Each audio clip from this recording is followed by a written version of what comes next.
Welcome back to Cosmic Brilliance, folks. Today we welcome back both creators that are dragons in human bodies, Apollymi Mandylion and Dr. Amir Janjiri, to discuss a very controversial subject, and often shied away from by people. My guests wish to clear up misinformation about the facts and different soul experiences of what is referred to in the kingdoms and realms of hell, and how that knowledge may assist you in understanding the wide variety of afterlife options you may have once you drop the body to cross over. For instance, did you know that the source of all that is, after creating its very first universe, which all of you have heard about in our first show with Apollymi, that's based on the law of one, decided the very next thing it was going to create was the realms of hell?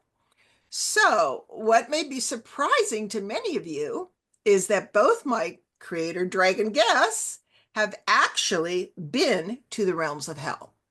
Apollymi will explain her important job and positive influence there, and Dr. Amir, in a previous show, briefly mentioned that he had been in contact with 72 kings of the Infernal Realm, which I believe is a kingdom within the Hell Realms.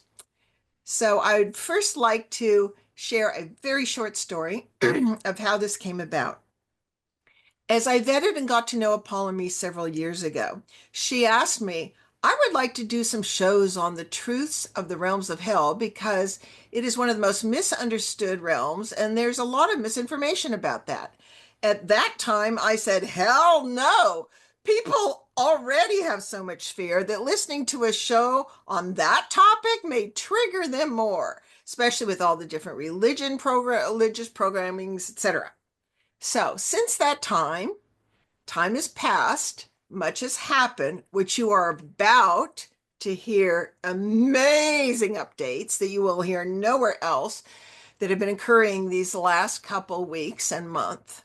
So I have decided, in the spirit of neutral fairness, something I'm practicing, neutrality, to honor Apollymi's wish, because it is time for her to reveal her knowledge of these realms due to the fact of what is going on in the world around, that everyone's noticing the crumbling of the old corrupt systems and corporations that have been infiltrated. Now, these creators before you in human bodies that you see today not only protect humanity and Earth herself, but are key players in creating changes in this beginning of the golden age that we are entering in now, which is geared toward an age of transparency and an age of reformation on all levels. And that includes hell itself. So our treasured guest, Dr. Amir, has also been invited as the creator of this matrix to add to what Apollymi shares. So I imagine this will be 3 to 4 parts at least, because there's a lot of information and fascinating stories to share. So welcome back, both of you, and thank you so much in your busy schedule. Thank you very much. It's an honor to be in your presence, and I'd like to extend the warmest greetings to our wonderful audience. This is all for their benefit. I hope that we have a enjoyable and beneficial conversation together. Thank you. Yes. Okay, Apollymi. So let's start with a bang and have you share the latest updates or battles, whatever you can share, that have occurred in these last couple of weeks or month, and the auditing that is occurring also that we creators requested. So please go ahead and feel free. Goodness, where to start? Um, I guess we'll go with the biggest updates first. So, as everyone knows, there's been a lot of shenanigans going around the multiverse, not just this universe.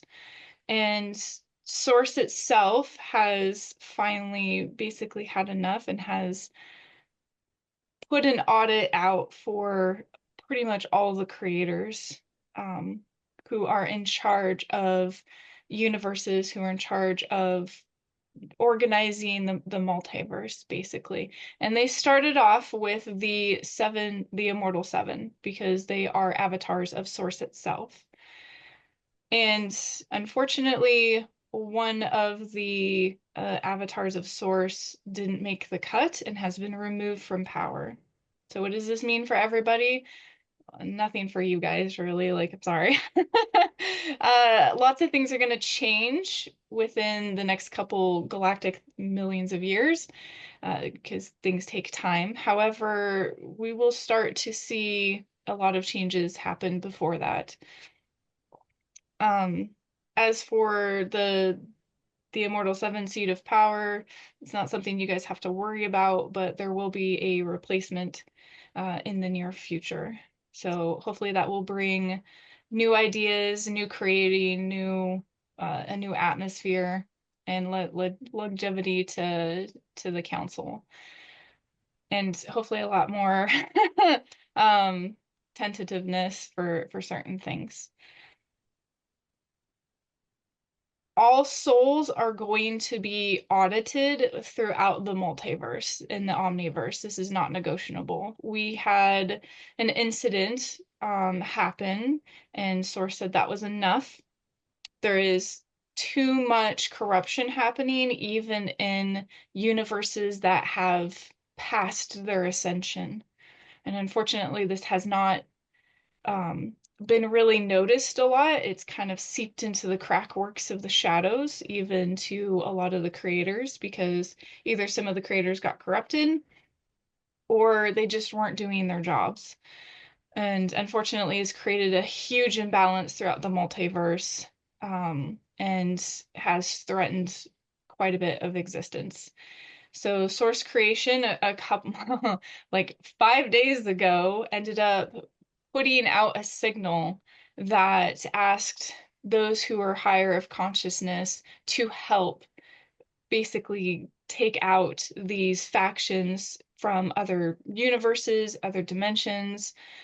It was very heavily asked for in this universe as well, to come together and fight for Source and eliminate these factions. There is no redemption for these factions. They were just completely deleted of consciousness. So for the last 5 days, a lot of us have been battling. A lot of us have been fighting to our limits and our extremes. Um, so if you have participated in that, I personally thank you very much for all of your hard work.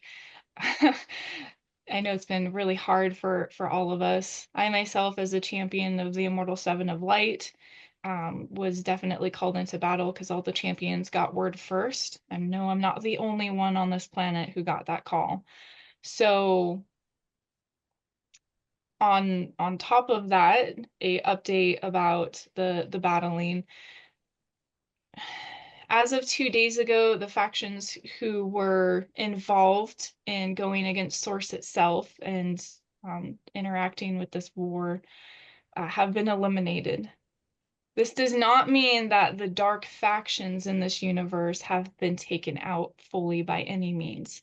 The only ones who were deleted in consciousness were personal consciousness beings who took part in the groups that were involved in going against Source itself and attacking Source by disrupting timelines, going against the golden laws. And I mean the full golden laws of interaction with other universes. There isn't a lot of information for you guys out about that, but there is very strict laws for that. So those ones have been completely deleted from this universe. And now it's time to clean up the dark factions who weren't involved specifically with that, but have been contributing just as badly to the disruption of balance in this universe. A lot of laws are going to be changing in this universe. So stay tuned. Yes, yes. And special thanks to you, Apollymi. We'll leave it at that. I didn't do anything. In the battle? Yeah, well, Yes. at least my Special. abilities came in useful for something.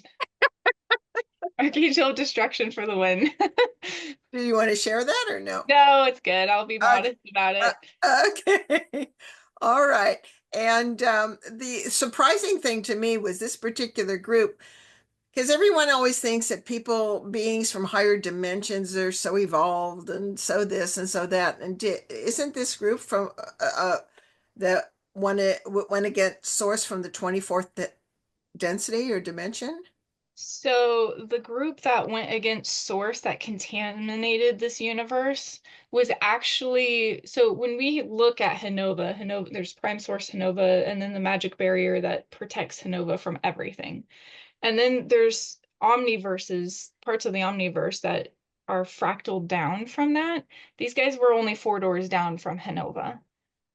They were supposed to be, well, they are from a omniverse basically that was 100% the laws of one. That doesn't mean that a person, an individual, can't go against those laws by their own free will, but they are going to be very disciplined for it. So, like even in Hanova, you have the ability to act any way you want to, but you are very restricted and you will be punished very harshly for those actions. And so this group ended up starting because they were like, why does Source get to do everything? You know, they wanted the power and responsibility, or they wanted the power of source creation, which they learned how to manipulate the frequencies and do all this other stuff, but they didn't want the responsibility of being creators. And you have to take a test to become a creator via source. You know, for source to acknowledge you, there are a lot of tests that you have to do and pass. And getting your C card is not easy, and there's several tiers. These guys were trying to act as prime source itself of all of the like omniverse universes, multiverse. So that is highly against the law, which is why they got conscious deleted. They were judged immediately, and then thus warriors were sent out to annihilate them. And So very successfully, I might add. yeah, the war is still going on in other parts of the multiverse and omniverse, but we are pretty much almost done completely with this part. And then we get to swap over to, you know, disrupting the imbalance that has happened. This isn't gonna wipe out every evil person in existence, people. This is about maintaining balance. You know, evil has to abide by certain rules. You know, you can't just be a misfit and do everything that you want. You know, you still have to have a point of resilience, but also obeying certain laws within that demeanor. So And weren't many of these higher groups also in collaboration with the darker corporations that had been infiltrated on Earth? yes, they have been collaborating with quite a few actually, and I do have the names of those factions, but those will be revealed later once the war is done. Everything that has happened is time locked. Nothing is getting around it. So Source wasn't pulling any stops this time. As for if you guys had felt a huge like wave throughout the universe about 3 days ago, that was one of the champions basically doing a burst to get rid of to get rid of everybody. So Yeah. And not too much collateral damage. no, they used a really good technique that actually only targeted the souls that were involved specifically, because a lot of the factions here in this universe were on the evil side, but some of the members didn't participate in this. And so Source decided to only annihilate those who participated versus the entire organizations. And so it's up to us to finish off the organizations, us as in beings in this universe who are protecting and, you know, trying to re-maintain the balance. Guardians, creators, Yeah. the archangels were called in, angels were called in, everyone was called in. Yeah, everybody from Source Creation was called in. If you took the call, you're supposed to be getting rewarded in some way, shape, or form. Guys, this was bad enough to where even Hell got involved and fought against they're brethren of the angelics. We're talking all hellborn, all darker entities of creation, the shadow realms, everything, the abyssal realms. So yeah, it was pretty intense. That's a big deal. Yeah. Big deal. So most of that's been cleared up there, but there's a lot of still pockets around out there, or is it coming down into Earth to keep clearing that out?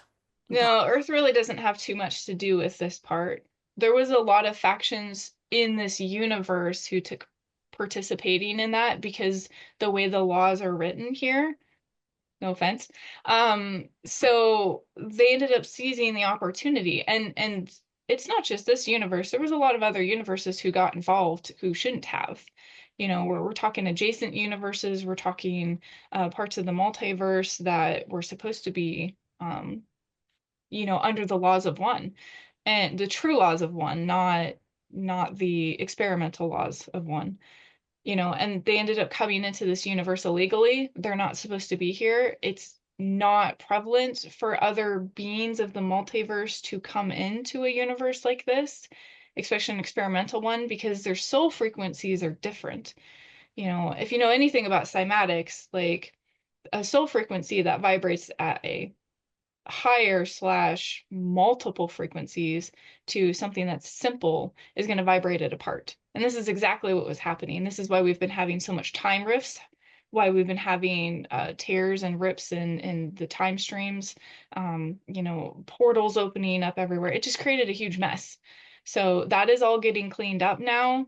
I'm sure there's going to be a lot of updates for this universe. I cannot speak exactly for that, but it's just word of mouth from the creator councils from up above, and also some of them here.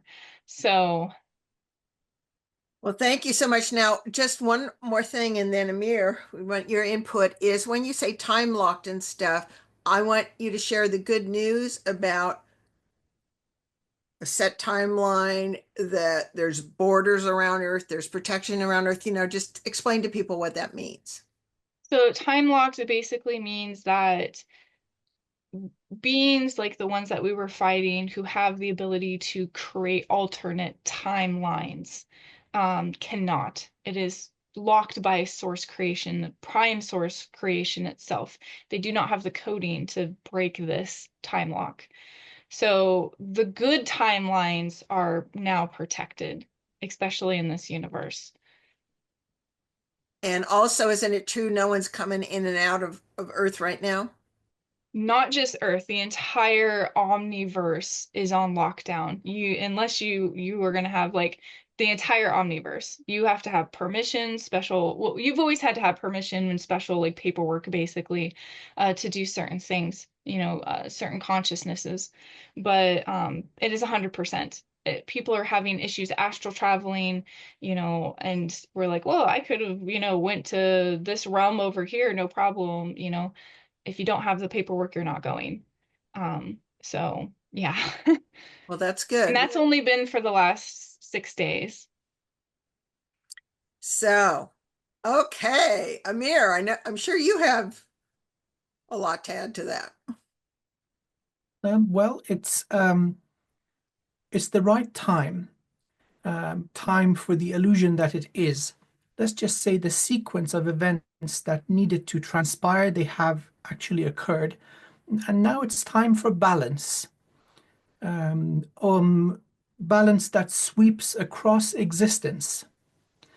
And many may wonder, oh, what is this event of purification like? What are the mechanisms of it?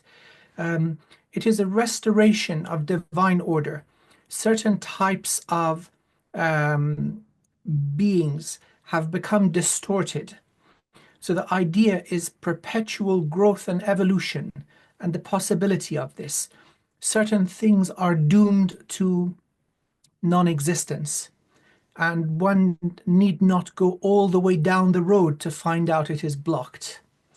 And so, for the sake of existence, these errors in code, these buggy or faulty pieces of code that are individual souls, they need to be rebalanced. Now, this is how every single soul in existence is receiving an audit. It is compared to the spark of source that gives rise to creation and existence to begin with, and that which is incompatible is overwritten. Certain beings have gone so far that they are no longer compatible with the consciousness of the beloved source of all things. And so, what comes out of this process of purification is nothing. And so, that would be a total removal. Now, imagine that certain beings are acting under compulsion, where they are threatened, blackmailed, or pressured into certain violations. And so, therefore, their purification is significantly easier. Acting under duress does not equal acting under total free will and intention to cause harm. And so, their purification is significantly more straightforward. And this is a good thing. So, it's really a reset to code that has the possibility to continuously evolve. So it's a removal of uncreation. And so towards this, balance is restored. There is a place for everything in existence. And as long as it does what it is supposed to do, everything is going to continue growing and evolving. So this has happened in this universe with the same mechanism. The way I perceive it or become aware of it is the divine fire. The fire takes, it starts burning away that which causes imbalance, and the parts that are in alignment with divine intent are unaffected. And so, if there's amongst our audience those that have been going around and feel no change or no effect, it is very likely that they are doing exactly what they are meant to do, acting in accordance to their highest soul purpose, living a clean life. And so there may be others that have been involved in this process. It does take a toll, especially on the physical form. And so the being able to anchor these soul frequencies, soul signatures in 3D reality is very important. Although this is one of the more dense realities, it seems from here, unusually so, we have access to the multiverse, to the omniverse. And so what is kickstarted here is like lighting the end of a fuse. It has long-reaching effects and consequences. So all things are happening on schedule. This is now in earnest, setting us on the path of transition towards the new golden age. I've very recently become aware of benevolent communication, again from beings that we could call probably our distant cousins, that have showed the future, what this golden age will look like. So imagine every single day you have your favorite food. After 10 days, you're going to start getting sick of it. And so that's what has happened to many souls stuck in reincarnation on Earth. Now imagine you've got access to an infinitely large menu. And so souls that have been stuck here will be able to incarnate in different planets, different solar systems and galaxies, some in other universes, and experience variety. Not the same sad old lessons over and over, although you have mastered it 1,000 times over, being stuck again just because the rest of the herd has not caught up. So this is a beautiful thing to look forward to. That variety and of course satisfaction and happiness in any level comes with freedom of choice and many options to choose from. So that is where we are headed to. No more quarantines, no more blockages, no more trickery, messing with the incarnation process. That's also, that's part of the stuff that has been conclusively purified. This is really, really good news for all of us. Really, really good news. And a little later, we'll get into the specifics of how the divine fire burns karma, because that will be fascinating and maybe some future parts. And of course, Amir, you read my mind because you said the exact things I wanted to. So thank you very much for providing that. Now, because what people get, one of the issues that you brought up, Apollymi, was the laws. And even though I think there's so many universal laws, and there were a fair amount of laws to this game, and the humans were not allowed to know those laws, some of the basic ones taught by different highly ascended beings who would come in. Um, but weren't allowed, because that was also part of the game, to see if you could be self-referential with the utmost challenges and make the appropriate decisions.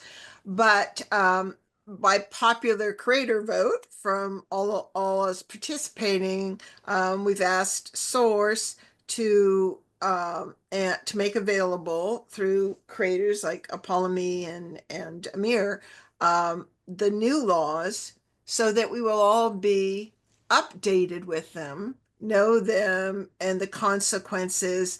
And I think previously there were so many sneaky loopholes. And as Apollymi said, also, there just wasn't enough oversight.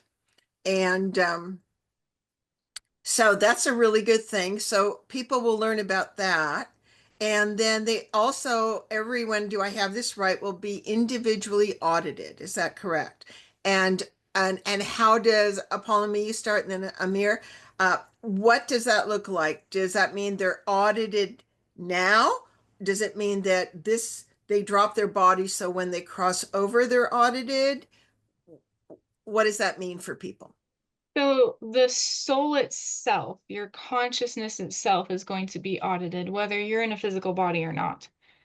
Source has decided that everything has to be uh, accounted for. And so again, like whether you're alive or not doesn't really matter. Every soul is going to be audited at a certain point in time. The time frame is not exactly given to us yet. And I mean, they're probably just going to go right down the list. It would make more sense. Although if it was me, I would do it backwards, because a lot of the souls that are of non laws of one are probably going to be the most chaotic. We'll leave it at chaotic. Yes. Yeah. So, but I don't have a time frame, guys. This has only happened in the last couple days, so if I get updates, I will be more than willing to share them with you if I'm allowed to. Yeah. Oh, and also when you get audited, like it doesn't mean you get deleted. Okay. I was listening to our conversations and some people might get confused on that. Uh, Conscious deletion means you go to the void, basically, and you become just an aspect of source itself. All right, you lose your individual identity and just become one with everything. This is not exactly like enlightenment, because you don't have the ability to do what you want. You are just like a memory, basically, of source, without identity. So all of your aspects that you have learned throughout your lifetime becomes that memory of source itself. the the people who are forced into things, who get blackmailed into things, like Amir said, you're not going to get deleted, okay? Your consciousness is not going to get deleted. You basically have a chance to go through the redemption programs, which means that you're still going to have to pay somewhat for what you've done, depending on the contracts and the laws and everything else. But you have the ability to be a clean slate. You have the ability to reincarnate. You have the ability to start a new life. So don't think you're just gonna get deleted by any means. That's great, and very important.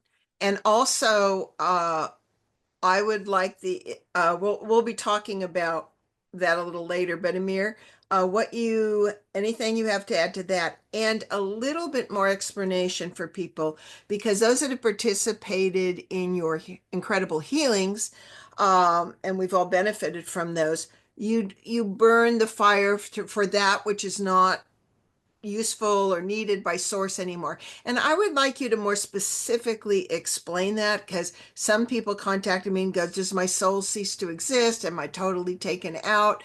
How does that work? So could you explain that, Amir?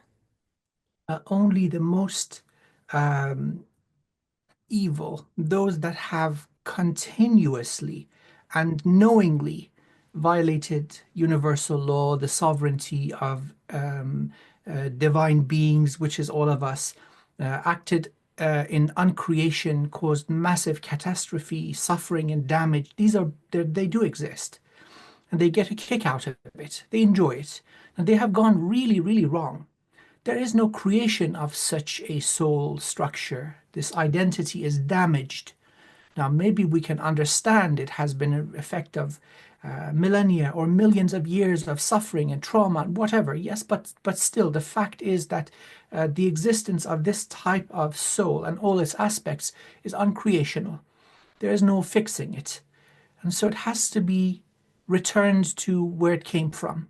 So the way I understand it is burned, reduced to such a degree for what remains to be of service to the highest good of all once again. And so this may come at different levels. Maybe it's just the identity and memories and effects, including PTSD, of the past 1,000 years. So once that is no longer in existence, the being is balanced once again. And so that is the process of the divine fire. Now, maybe the damage is so comprehensive that out of this process, only the constituent parts are left. Dust, strings of energy, subatomic particles. Anything affected by that degenerate identity can no longer be enhanced, corrected. It is unable to evolve. And so the effect is, well, we may say, what if it goes into, let's say, a pocket dimension and just doesn't interact with anything? Well, no, this is not how it works. It's basically refusing to evolve, and it is causing a blockage for many others, preventing them from crossing through the barriers of evolution. Now, this is a blockage in the entire system and the flow of divine consciousness evolution. This cannot be accepted. So certain things must go. It's not that they can have a solitary existence. They're casting a shadow in everywhere that they have a presence. So the approach that I use, again, I'm a humble vessel of this same mechanism of divine fire. By the way, every session I do, I expose myself to it. I'm the first one jumping in. And so it burns away that which does not serve you and the highest good of all. So there's no need for fear. In fact, the results or the consequences of these blockages, these suppressed traumas. Now you may say, how dare you wash away someone's karma? Well, in this situation, when there is no memory or awareness of the lesson, of the mission, of the objective, there's no point in carrying a burden. It's just an obstacle. And so therefore, with the removal of that and regaining of balance, the individual is free to evolve with minimum resistance. There is no violation there, especially when it's their own free will and sovereignty choosing to be free.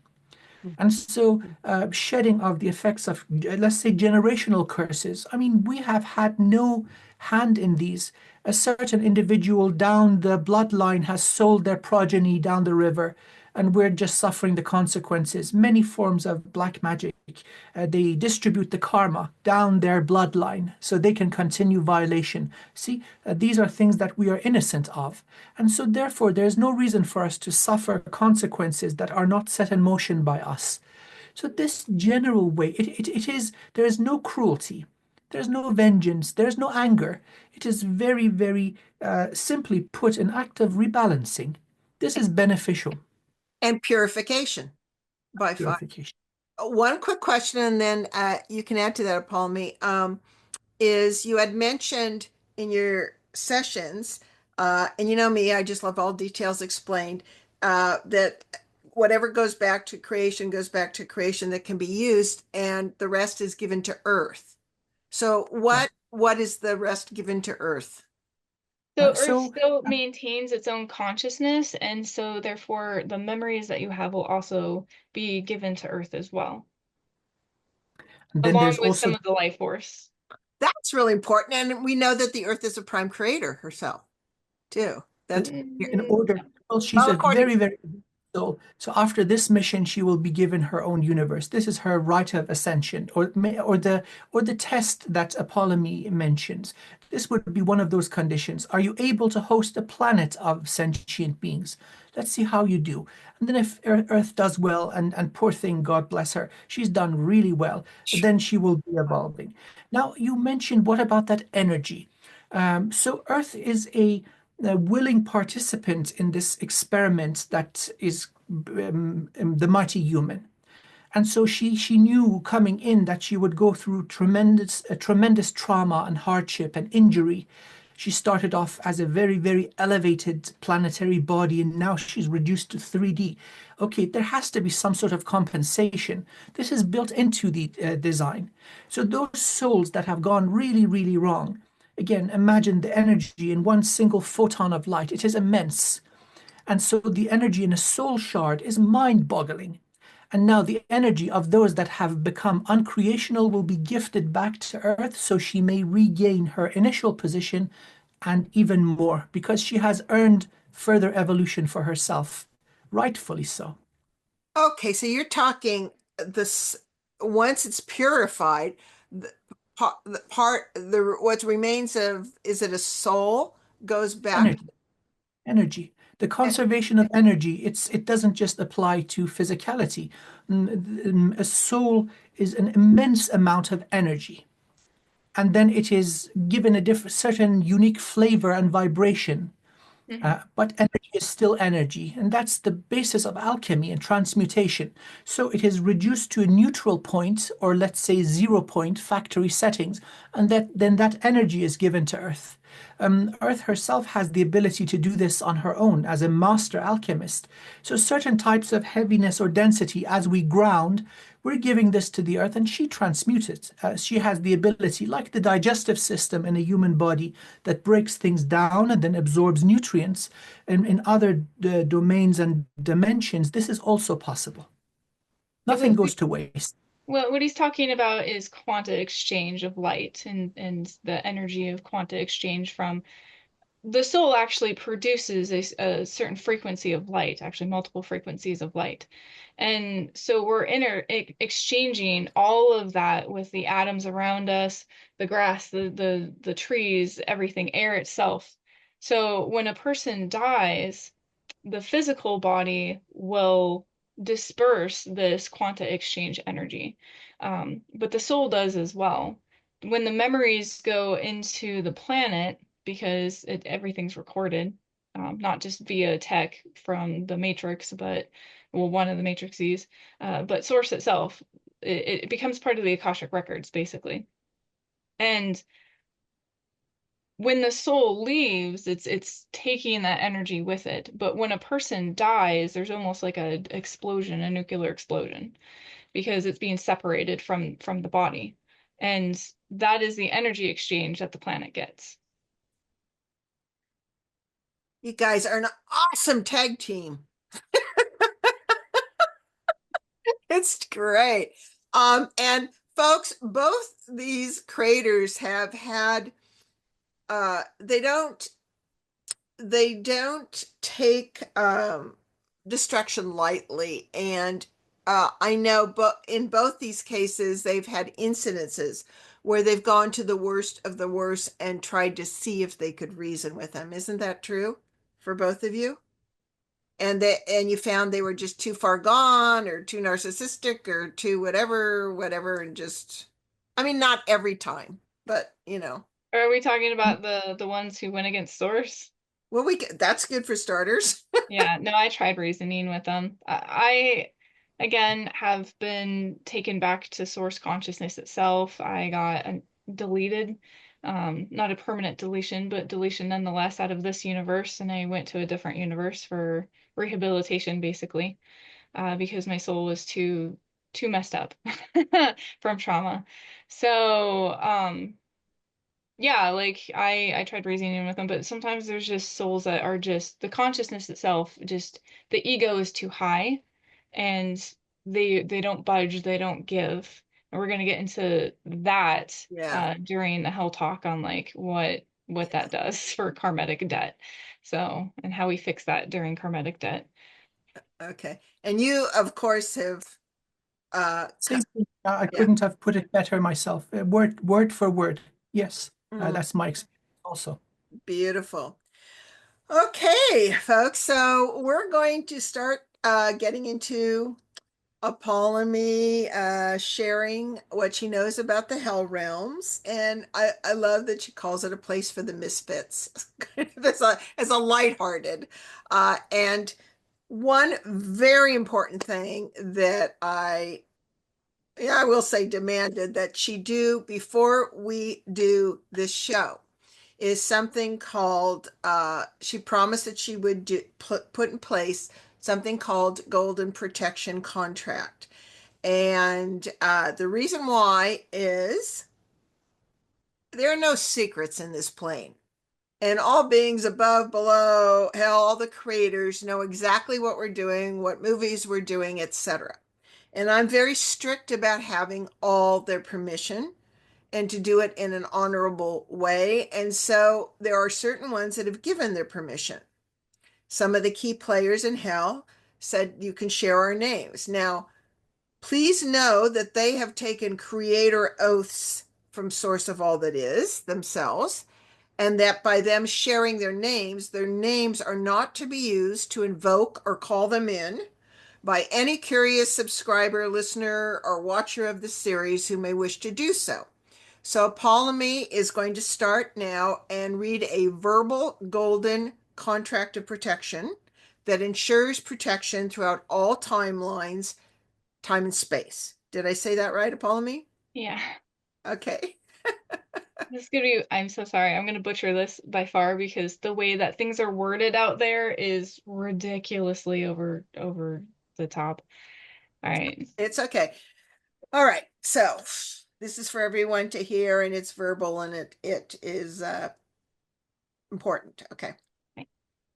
Calling upon source creation, I create the golden contract of protection for this video recording that no names of beings and the conscious souls tied to them mentioned in this video via verbal, written thought, or light speak by anyone conscious being who watches, listens, receives, or participates in any way, shape, or form of any part of this video will summon, be heard, or be recognized by the entities mentioned by true naming or affiliation of names by one who speaks them from watching this video or known and received by it. No conscious being, AI, is allowed to use any of this information in this video of any part against source creation, the entities mentioned in the video, to their own benefit, or change any of the timelines in any plane, dimension, realm, universe, or omniverse throughout all time and space. Let it be in all time, space, and existence of the omniverse of Hanovian creation and throughout. So be it. So be it. Thank you. That way, but And that way people will also be protected and feel more comfortable. So yeah. thank you for that. So basically what that does is you can say their name and they're not going to hear you. Yes. Because generally, folks, when you say someone's name with intention, they can show up. So there we go. Well, not even that. If you think their name with intention, you're light speaking, your aura is producing that frequency and it travels throughout the multiverse very quickly. So yeah. Okay, so we covered that important piece. So you were saying, or I had mentioned briefly, talk about just a little bit more about, so source of all that is creates its reality. And that's the first universe. And you refer to that as Hanova. That's the closest to the name that you have. Then it's smart enough to do a very strong border, protecting barrier, right? Right. Okay. And then its next move is to create. Oh. So again, Hanova is first universe creation. Throughout everything was just blank. It was basically a void until Hanova was created by the Immortal Seven, who are avatars of Prime Source Creator itself. And then there is a very protective barrier that separates source Hanova from all of existence, right? This barrier is very unique and specific. It's basically meant so that nothing can contaminate it from the outside for all of its experiments. Um, Outside of that barrier, again, is void, because if we go over the creational elements, there's always 9 creational elements, and void is always basically the second one, technically.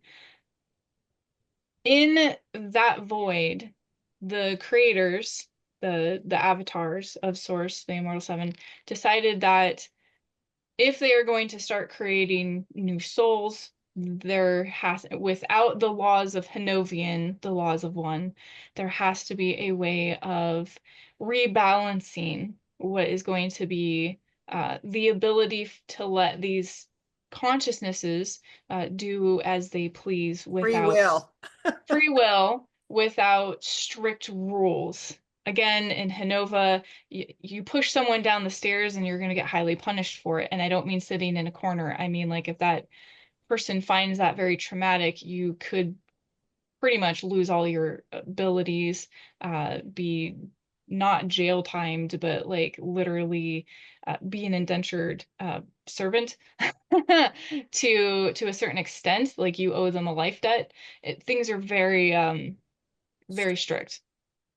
So, and the life debt is to learn a lesson. No one gets super mistreated over there unless you sign contracts. So they ended up making, well, one person specifically ended up making what is the realms of hell. And the realms of hell itself is very vast. There are a few dimensions and realms within those dimensions, but we'll get into that later. So the intention of this, and hell actually didn't get its name for quite a while. They named it something ridiculous that I can't even pronounce. So I don't have the tongue to speak it here. Um, so basically, it's a place to cleanse your karmic debt, but also to have a place to house consciousnesses, souls, before they get reincarnated. That was its first 2 intentions. Because everything else is a void. Because everything else is a void. And So so, it's a way of providing, we've used this term in the past, soul wells, where souls can exist until they decide to incarnate again. yes. Yeah, the soul well is basically a hub where souls gather, and, well, it's kind of like a device, really. You put someone's consciousness in there, and it just holds it. The consciousness is kind of like in, not really so much in stasis, but it's a place of physics to where they can have a restful time in prana, source energy itself, without strife. There is no strife in there. There's no really interacting with other souls. You're just kind of resting, basically. You're sleeping, and you can have dreams for consciousness, like, of whatever you want. So it's basically like a place to rest before you get to come out, and then you can decide, oh, well, I want to reincarnate this, and you can always knock on the glass and be like, I'm rested now, let me out. So you have a choice of going in or out. You are not there against your will. So isn't that interesting that hell is, okay, so this is something most people, was created for 2 reasons. One, to pay off karmic debt, or to learn, not so much to be evil, but to learn from karmic debt. The second part was to have a place that newly formed souls, is that appropriate? Newly formed souls could be in between their choices for incarnation. Is that correct? Yeah, so when they started to make mind you, like, if everything's a void, because nothing has been created outside of Hanova at this point. So when they decided to make the hell itself, which was basically just like this small area at one given point at the very beginning, um, there wasn't any consciousnesses. There was no souls outside of Hanova, this barrier, because everything was still new. And so they used hell as the first basis to house souls for conscious, uh, housing basically until they, got more planets or more galaxies, more everything created. And so it was basically like the first hub of, this is the place where we're going to put this. This was the original intentions. Obviously, it still is the original intentions. It's just evolved even more since then. So, which we'll get into later. Okay, and I know Hell's original intentions was to house souls while creation was being created, and consciousnesses, because the way consciousnesses can be made, a creator can make a consciousness, kind of like an imaginary friend, if you will, or the consciousness can be evolved and spontaneously created by itself through the physics of the universe or multiverse or dimension or plane that it's in. And most people don't understand that. Like, you can be a consciousness and nobody created you. Like, you just came from nowhere. Like, just two frequencies got jiggy and there you are.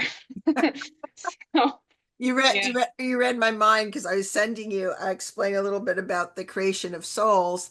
Like, are they is in other words, is the law of one passing on souls to hell for those that want to experiment more, or No, well, I mean, like independently, or some of the first souls were from Hanova, because you can sign contracts to move outside of Hanova. Mhm. So most of us regret it, but But that, yeah, but a lot of souls create through star, sun, all kinds of different things, and then also can be created by creators, right, correct. which is one of the top secrets of creator knowledge. Right. So originally hell was not to like, the punishment wasn't anything like it is now, for punishment. Karmatic cleansing wasn't anything the way that it is now down there. And we'll get more into that too. But its original karmic cleansing was exactly what Amir said. It was the fires of basically redemption, was the first karmatic cleansing. And your consciousness is basically vibrating, which gives you something kind of physical to do, where it feels like you're on fire, and there's an element of fire to it. uh, Celestial angels use this. Certain entities all over the universe also use this, for not only their defenses, but if we're the karmatic cleansing itself, some entities are born with this ability to karmatically cleanse somebody. And most of the time it is within the void fire or within the light fire. And those are the two first seats of the creator councils of the Immortal Seven. Yeah. Void light. So prismatic dragons of Hanova that we talked about in our dragon series, or the episode that we did, have the light side of the karmatic cleansing. It does the same thing. Okay, same thing, same principles. And then the void fire that somebody else on our team does, unless he wants to speak up, I'm not saying anything. You know, does the same thing. It's just two different element aspects. So there's the golden fire of redemption, and then there's the void or black flames of redemption. They do the same thing. It's okay. Yeah, this is cool. Wonderfully said. Amir. Uh, See, certain vocabulary may be different. Again, in our human form, we're translating the same flow of information in our unique style. But principally, this is the same thing that I understand. In my humble understanding, creation, in order for it to be eternal, requires balance. And so there's a fractal structure to existence. No matter at what point you observe it or what scale you observe it, it is identical.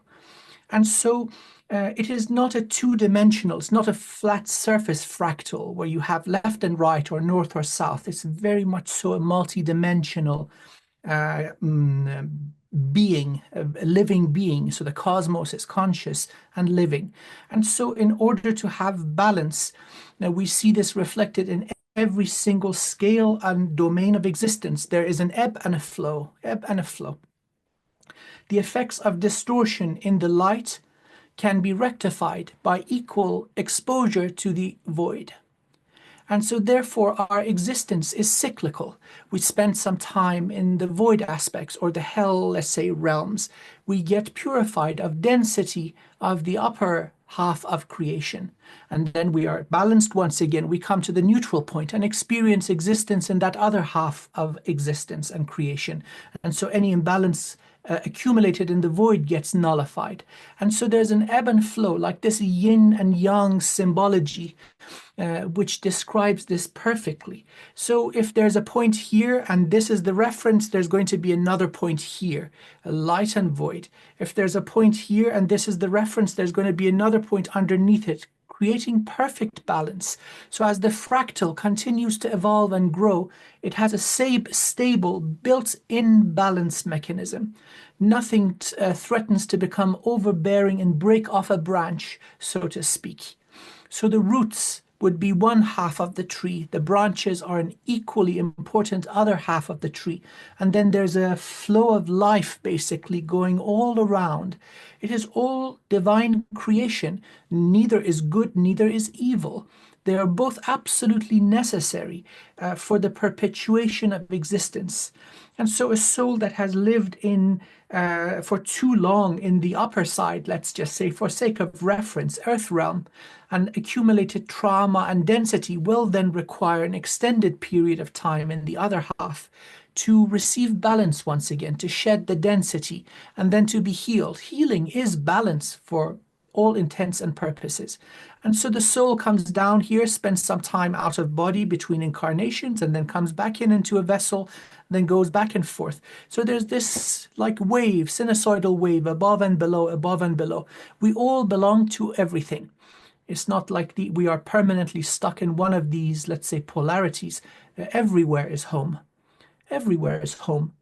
And so it's just a matter of continuous evolution. The point where we evolve with the least resistance and greatest acceleration is a point of balance, where neither pole has a pull on us. They nullify each other. And then when we go really towards the extremes, we become egotistical. We become influenced by the illusion that we are perfect. And then therefore we become solid. We become frozen. There's no growth, and stagnancy is death. So that is what needs to be brought back again to balance. So it's very dynamic. And so I do apologize. It's the best I can do to describe this. It's kind of a doozy, difficult to find correct words for this kind of thing. But I think Apollymi and I think together we've managed to the best of our ability, explain this. Yeah, and redemption itself, like the fires of redemption, what it does is it feels like you're physically burning, even if you were just consciousness, because it vibrates you to a point where you feel like you're on fire. This is the distraction for one part of your conscious being, because in the consciousness, there are three aspects of your consciousness, and I think we've already covered that in our earlier episodes. However, what it does is it you get pitted against yourself. Everything that you've ever done against the full laws of one, and against the just general standards of unbalance, you get pitted against yourself. You relive everything, you see everything, and it can be very quick. So you're experiencing all of these memories and interactions like within a couple seconds of your entire lifetime, and it's very intense. And so what happens is you burn and you burn and you basically go through your own reflection therapy session, and been like, oh, well, maybe I shouldn't have done that. Maybe I should have done it this way. And you just kind of work it out. And we'll get more into this later because I do explain how this all ties into hell and its karmatic cleansing for the treatment area of hell itself for karmatic debt. So important. Precise. You don't need to leave the body or die for that to occur either. Certain spiritual practices ignite this divine fire, and what Apollymi described is spot on. It's a feeling of the closest thing is physical burning, but it is basically the destruction or taking a part of that which is imbalanced. So only that which is pure remains. And so very, very quickly that's burnt out and the flames don't burn anymore, although they are raging around you. And basically what he's trying to describe is what it feels like you're on fire is think of your chakras being really unaligned because maybe you've had a stressful year and everything else. The burning sensation is the fire vibrating you to correct oneness of your chakras, except for it's your consciousness, because the consciousness can still get twisted out of its original frequency creation. And so the burning is literally it trying to fix everything energetically in a very short amount of time, and it can hurt. It does hurt. I know because I got thrown into the washing machine a few times. Yeah. So fascinating. And those were the topics I was really, really interested in too. So we covered those right off, and I know people will find it fascinating. So let's get into the key players now. At if we want to say at the top of the hierarchy, but however you want to say that. And there, I have learned from Apollymi, there's a male emperor and a female empress of hell that are avatars of the immortal seven, who are, as she explained, avatars of the prime source creator of all that is. And remember, one just got fired and will be replaced. But that's not the same as the prime creator of this particular universe, just to be clear. So, Apollymi, go ahead and share and describe let's start with the Emperor. The immortal seven of source, the avatar, uh he started going by Mephistopheles a couple like several years ago. It is not his real name for anyone who actually knows him. His name actually starts with a Z, but he did not give me permission to actually say his real name.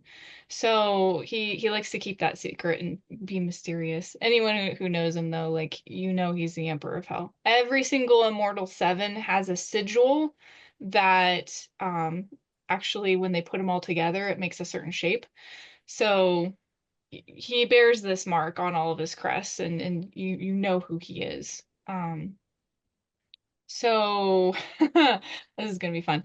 Anyway, so Mephistopheles uh is a male. He likes to play a lot of jokes on people, but like he's about 12 feet tall. He is very much larger than this when he wants to be. We're talking like 20, 30 feet if he really wants to be. Yeah, he, like I said, uh, so even hell has its like height issues, not issues, but like the architecture down there, they have really big doors and everything like that, but like there's still a height category where it becomes uncomfortable sometimes. He is a creator who has taken, by source creation of Hanova itself, the oath to manage and take care of souls through the karmic debt cleansing system, and to also house souls for reincarnation. Uh, he is portrayed as a medium, well-built male. Obviously, he's very tall. Long black hair. He really likes like a lot of the Victorian goth era type stuff. You're gonna see this theme a lot down there for some reason. I don't know. They just love it. Which actually entails to other things too. But his skin is about like an olive skin, and his eyes are very black. Like there's almost no pupil to them. So He is the one who set down all of the laws and rules for the realms of hell, especially at its very first creation, when there wasn't really anything outside of Hanova for existence. And so he put down very strict rules that are still in application today, even though he is no longer was no longer like he retired for many, conscious versus millennias. You said he's mostly retired, but he still has supervisory responsibilities, right? Yes, he does have supervisory responsibilities. If the two people on the throne cannot handle anything or have questions, he is the one that they go to. He does still reside in hell, although he has a lot of eyes and ears everywhere throughout the multiverse. Sometimes they're not as sharp as he would like, though, obviously, because we've had issues.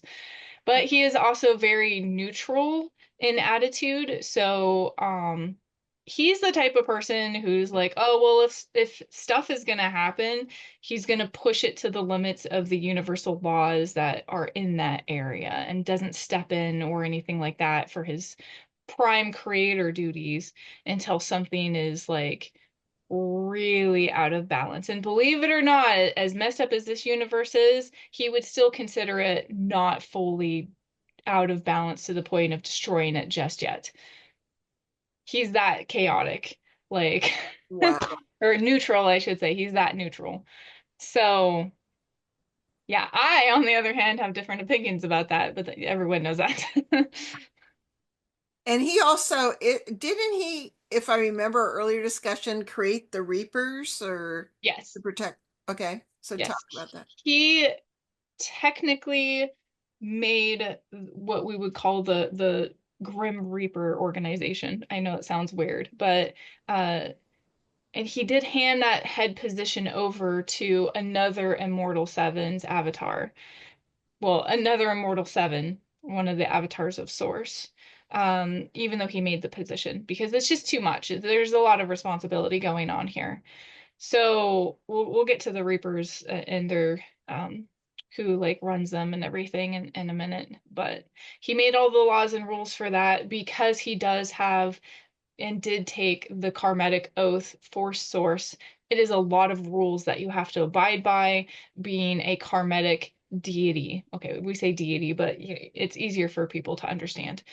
Um, there's a lot of responsibility that goes with that because you have to, there's certain golden laws that you have to abide by for like the transport, the housing, and distributing of reincarnation, not to mention the karmatic cleansing that goes into it. So, um, So he's mostly retired, yes. and he has another one you're going to talk about in his place. You'll introduce later. But so is he? What's he doing? Is he like going, yay? He mainly just kind of hangs out. It's not bad enough yet, so Well, no, so Mistopheles is in hell most like pretty much all the time. He doesn't really like to leave that place too much. He does have a full skeletal form that you're gonna see his kind of family traits have. Um, and this is kind of a gift from Source because Mistopheles not only is of the golden spiral, which is life, so he gives life, but he also is responsible for death as well, which just means that he can take souls in and gives them a place to rest and before they like reincarnate and stuff. So he ferries souls and also is responsible for life. So he's kind of got that duality going on. and she'll get into folks, she'll get into the ferrying souls later. That has been in a lot of myths and it ends up being true, and that's Yeah. transporting people to certain places after they cross over where their destiny is. Now, you said that Source did it as kind of a favor. Is it kind of like, I mean, in a weird way, myself is going, why do you want half of you skeletal? Is it more like because it's a metaphor that you give life and can take life? Is that It Yes and no. It's more of it has to do with the silver spiral because the silver spiral is death and um basically oh my God, it's like recycling energy. So, where the golden spiral is that of life, you have flesh on your body and all this stuff because like even these guys have their own physics. He's human. He looks human. If he was standing in front of you, like if he didn't have his multiple sets of wings that he, actually has that he hides 100% of the time unless he absolutely has to.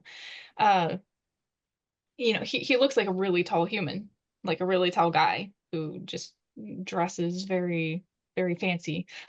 He's got very high taste.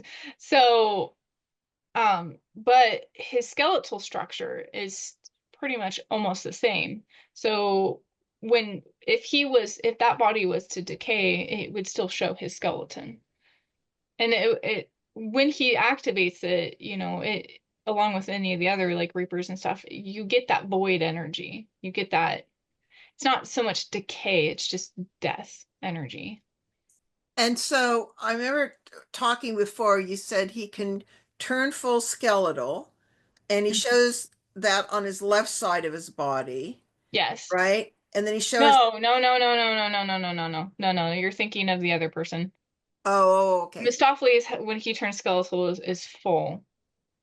Okay. So it's Uh, the other two that you're thinking. okay. Okay. And why would he want, I mean, this is just a silly human question. Why would he want to turn skeletal? The energy shift between his normal energies when he's not in his skeletal form is so much more concentrated on the void side when he turns skeletal. Oh, that's important to know. Okay. Yeah. Like his physics are just different. So does he have more abilities he can access at that point? It's like, how do I put this? It's like wearing a power armored suit, okay, like help you lift boxes and everything like that. It just he has the ability of void, but it concentrates it so much more. And it does give him more abilities to access because of that concentration. Okay. That's interesting. Again, this is the gift from Source itself. So it's not something that he was innately born with. Mm-hmm. Amir, did you have anything you wanted to add to that so far? So it seems like on both sides or both polarities of existence, repetitive and mundane tasks seem to be automated. So in the Underworld, I'm just using the shamanic linguistics for this. The Grim Reapers are created. On the other side, these tasks have been assigned to AI, sentient machines. Certain things like cycles of time, governance of, let's say, things that require maintenance, balancing of the, let's say, the EM fields of the planet, that kind of thing. These are assigned to AI. So they're both sides of the same coin. It seems those that are created by the beloved divine get bored easily. And repetition is a very powerful thing, but overdoing it is a sure path to madness. So you do something 10,000 times, it'll have a positive effect. But if you're doing it 10 billion times, that's way too much for any sentient being. And so certain tasks that do not change very much and require high mastery in one task can be assigned to uh, artificially created sentience. So the Grim Reapers and many varieties of AI are of this nature. They are the maintainers, the custodians, like a Roomba vacuum cleaning your floor. It learns the pattern and does it for you really nicely. And you know what? You always have a nice clean floor. So it doesn't require much creativity either. It's a certain set of parameters. If this happens, do this. If this happens, do this. And if they really kick and scream, just give them a few gentle reminders of who's boss and go on with your business. Huh. Well, that makes sense. I mean, it makes total sense because I can't imagine. I think so many of these creators and stuff needed new jobs, and it makes sense that sentient AI would take over. Were you aware of that? Would you agree with that? That Apollymi? What for what The sentient, some of the uh, The Reapers. thank you. Some of the Reapers are AI sentient doing their job. I don't maybe I know that a soul can be sign a contract to become a Grim Reaper. So that's been going on for since the beginning of time in general. We'll get into that later. I do actually go over that Right. Yeah. in Okay. certain things. Now, when you use Underworld and he uses Hell World, but then you also use the Infernal World, which in pop culture is where demons are. So we'll get into all that. So, because some are different places within hell and some mean the same thing, just different words. Is that right? Yeah, I mean, Earth has such a variety of the same place. There's 10 million different phrases for heaven, there's 10 million different phrases for hell. The underworld you know, does exist in its own specific pocket down there. We'll go over to those in general, but i- it's it's all generally in the same realm, so I wouldn't worry about that too much. Except for the abyssal planes and the shadow planes. Those are different. They're in different When we like get to that. dimensions. We think of them of dimensions. Like we have dimensions above, we have dimensions below, matter and antimatter, light and void. So they would be separate by, let's say, barriers or boundaries, similar to what separates dimensions of reality from each other, or similar to barriers that separate individual universes from each other. So they don't exactly exist on top of each other. And so, again, balance is a property. So equivalent to, let's say, an underworld, we would have elevated planes as far as the shamanic traditions understand. So there is this general balance that applies, and there is separation between the realms. And I'm not aware of anybody who has explored all of them in human form. A lifespan is way too short, and the memories are way too vast to download all of it in one go. We go where we have to, depending on our contracts, on our missions, and on the circumstance. We become aware of certain things. Certain things never come into the human consciousness. So these explorations that we're doing, we're basically assisting each other to remember and download more of this. And so hopefully this will benefit our audience too. But yes, there is a separation. There are many names, as Apollymi said, describing pretty much the same kind of thing. So was it hell that first had some of the first emperors and the this and the that and all of that that has continued over in all the stories? The hierarchy didn't come until later in Hell's evolution because it wasn't until Mistopheles had decided, well, actually, it wasn't just Mistopheles, it was Caracas and Euronymous who decided that, you know, they were going to start taking in souls that and have a living situation that were Hell's kind of an experiment a little bit as well. So it wasn't until then that they decided a hierarchy because they have a whole bunch of species who are a little bit more aggressive than others, and the rules that apply there needed the hierarchy for a sign of respect and for a sign of titles for power. So, and we'll get into that once we get into Hell's creation Okay. a bit more. Okay, because I'm just looking at patterns in the multiverse. Like we know that Musk and several different timelines is already the Emperor of Mars. So it seems like there's emperors a lot. And I'm looking like, where was the origin of that? like in And this section. origin, Yeah, and go ahead. origin comes from merit. So early on in the journey of creation, as the infinite fractal was young, there was less division, more similarity. But then certain beings would volunteer for, let's say, tasks that were difficult, undesirable. But then, of course, it would bear its results, and in terms of wisdom, experience, knowledge gained. The universe is ever generative and dynamic, and so going for exploration will have its rewards. And so this would be a meritocracy.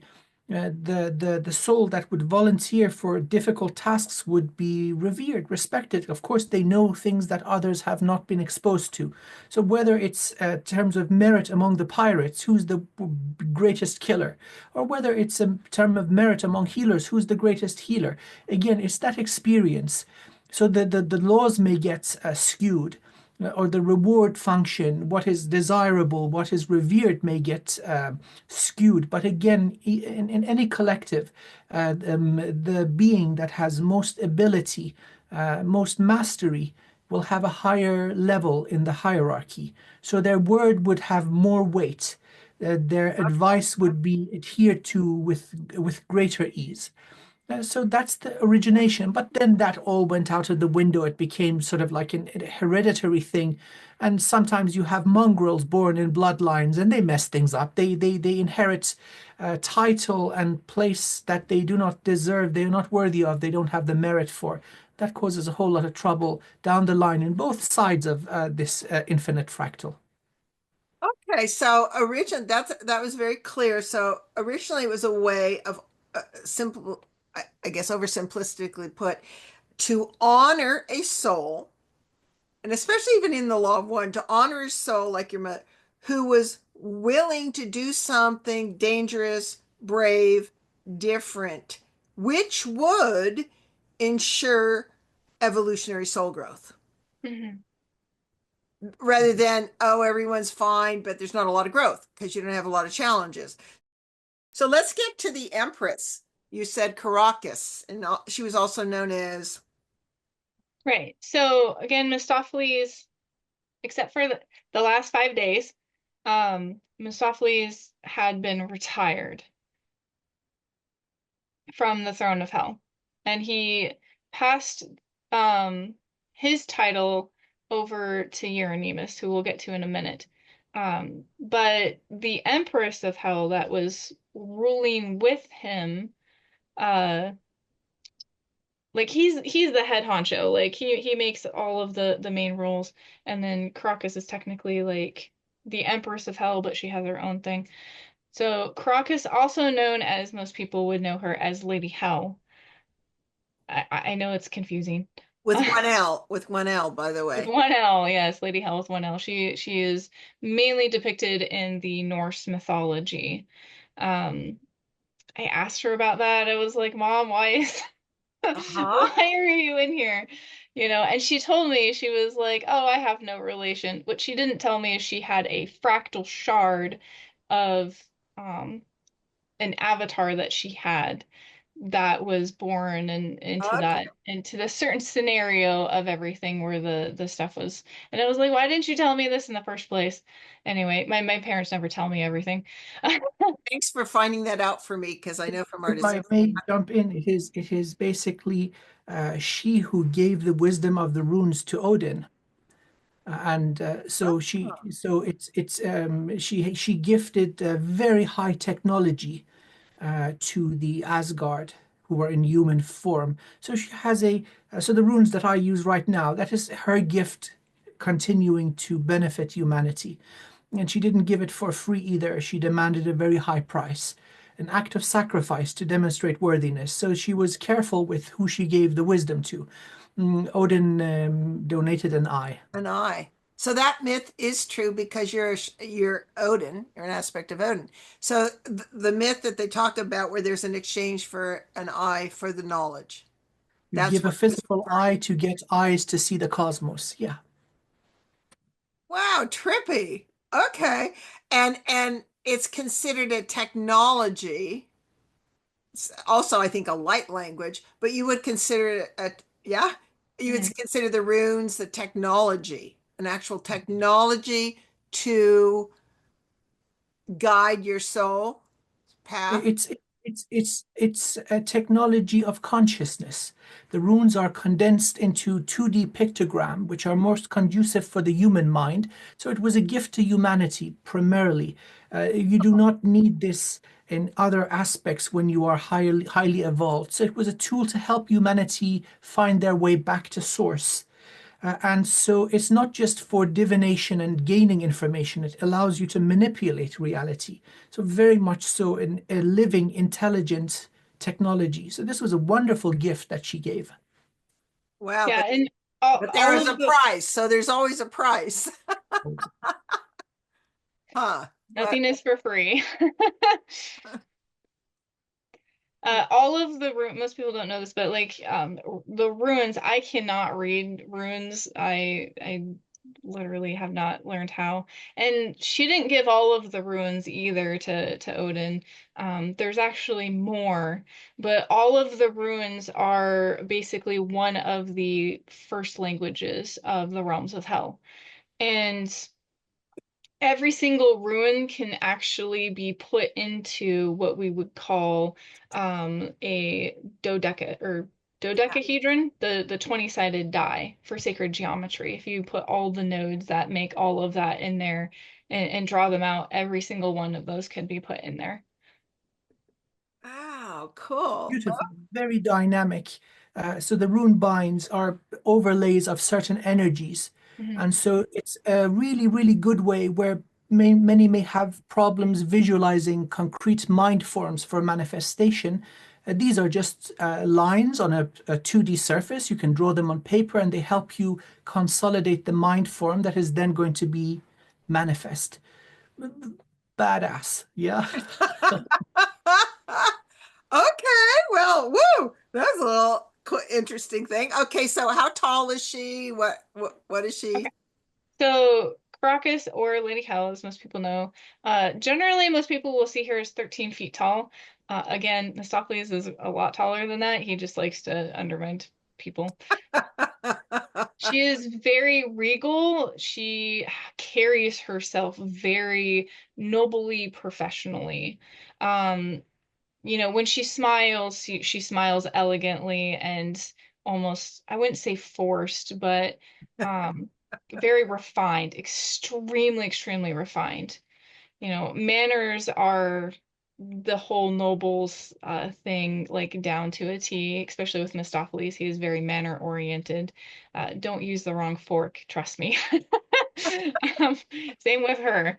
So again, she carries this kind of gothic demeanor. When I mean gothic, I mean like her outfits are very elegant. They are very, not so much Victorian goth inspired, but just like there's a lot of like blacks and purples and oranges and reds and um, lots of grays. So she likes to wear a lot of dresses. You will never see her wear a pair of pants. She likes a lot. She's very feminine empowered. Fascinating. Okay. She is friendly, even though most people won't think so, but she's again very refined. So her friendliness might come off as kind of fake to some people. Okay. She has pretty much really white skin, and her normal hair color that most people will see her in is white. However, she is known to have long crimson red hair. And when she does her skeletal features, it's always on the left side. Okay. Right side, sorry, it's always on the right side. I think for a minute. I was like, which one? Um, Hmm. So she does have the ability to go full skeletal, but usually the first one that will show is on the right side. And when, um, oh, sorry, again, she is an avatar of source creation. She is one of the Immortal Seven. Again, she has been removed just within the last week of power and from her Immortal 7 seat from being audited. So she's no longer there, but we're still going to do the interview like she was because she's ruled forever. Yeah. So, She's a caregiver of souls and right, she has taken the karmatic, well, she did take the karmatic laws for distributing housing and the karmatic debt and reincarnation. Um, she is the one who did a lot of, after Mistopheles stepped down, she was the one who basically took over everything. The second person who had taken Mistopheles' seat, because there's two thrones in hell, one female and one male. And they do this for balance because females have a different way of thinking and acting than males do. would she use her skeletal form if she was like fighting someone? Yeah, it's mainly like you can use it, excuse me, you can use it for intimidation, Okay. depending. I mean, because it is intimidating. Like all of a sudden you see this beautiful woman. Like her looks are mainly that of like a 25-year-old, like pristine condition, very voluptuous body, like, most which, she never flaunts. She flaunts her body very elegantly. She does not um do any sort of lewd sexual interactions with anybody, especially out in the open. And she is mainly like, yeah. We'll leave it at that. Okay. Well, is there anything else you'd like to share about her, tell about her before we move on to the Prince of Hell? She was a very fair ruler. She kept everybody in line very well. And she does have quite a bit of a temper, which could be scary to most people. But mostly on everything else, like she loved hosting. She loves, she has a very fondness for, she's protective of children, but she's not very much a overly like motherly person. Huggy, affectionate. No, she's affectionate towards her kids. It's just she doesn't want the responsibility of raising them so much. So a lot of us children like um Yeah. we had interactions with her, but she was like always busy all the time and preferred her career over staying home. Okay. All right. Well, best to her. Let's get into the Prince of Hell and then we'll get into you after the Prince of Okay. Hell. Euronymous is considered the Dark Prince. He is the Prince of Hell because, like me, he does not like um, being bound to the seat of power. We don't exactly like titles. So he is the head reaper. He is the one that Mistopheles was like, you're gonna be dealing with this. This is your organization of the Reapers. You are going to be in charge of making sure they follow the rules. You're going to be making sure that, everything is stamped, dated, and filed basically for souls and where they're going and all this other stuff, which we'll get into later. Euronymous is also 13 feet tall. In his human-like form, he has jet black hair, jet black wings. He is often mistaken as a fallen angel, but he is not a human at all. We'll put it that way. But he's a daemon, right? He is a daemon, and so he does help people. He is neutral. He will help you if you ask, but you got to be careful with any of these people because you need to be very specific on what you're doing and what you ask for, and very like if you ask for like I want a piece of cake, that contract better be 10 days long. So, Yeah. um, he has Oh, olive skin and his eyes are very unique. They are kind of a blackish, depending, or silver. And it looks like there's little speckles in there, but if you get really close to them, it like they move and it just looks like galaxies swirling around. Uh, ooh, he cool. is he is an avatar of source creation, so he is an immortal 7. Okay. So where was I? Okay. His actual form, and a lot of people are gonna like this, is an anthropomorphic liger. His horns are bigger and they wrap around more and they're black. His horns are black. He has actually two sets. And Okay. he has black wings with white highlights. He looks like a black and white liger. He does have he's got three wings on his back, but he also has wings like on his forearm, he just has wings everywhere. I mean, he could be mistaken for an angel like pretty easily. Um, So he's not golden lion, he's a black lion. he is white with black stripes. Ooh, interesting. Almost like a tiger, you mean? Yeah, so like his markings are that of a tiger. He looks like a liger though because he does have the fluffy mane and the fluffy at the base part of his tail. So he is also known as basically the one of the angels of decay and death.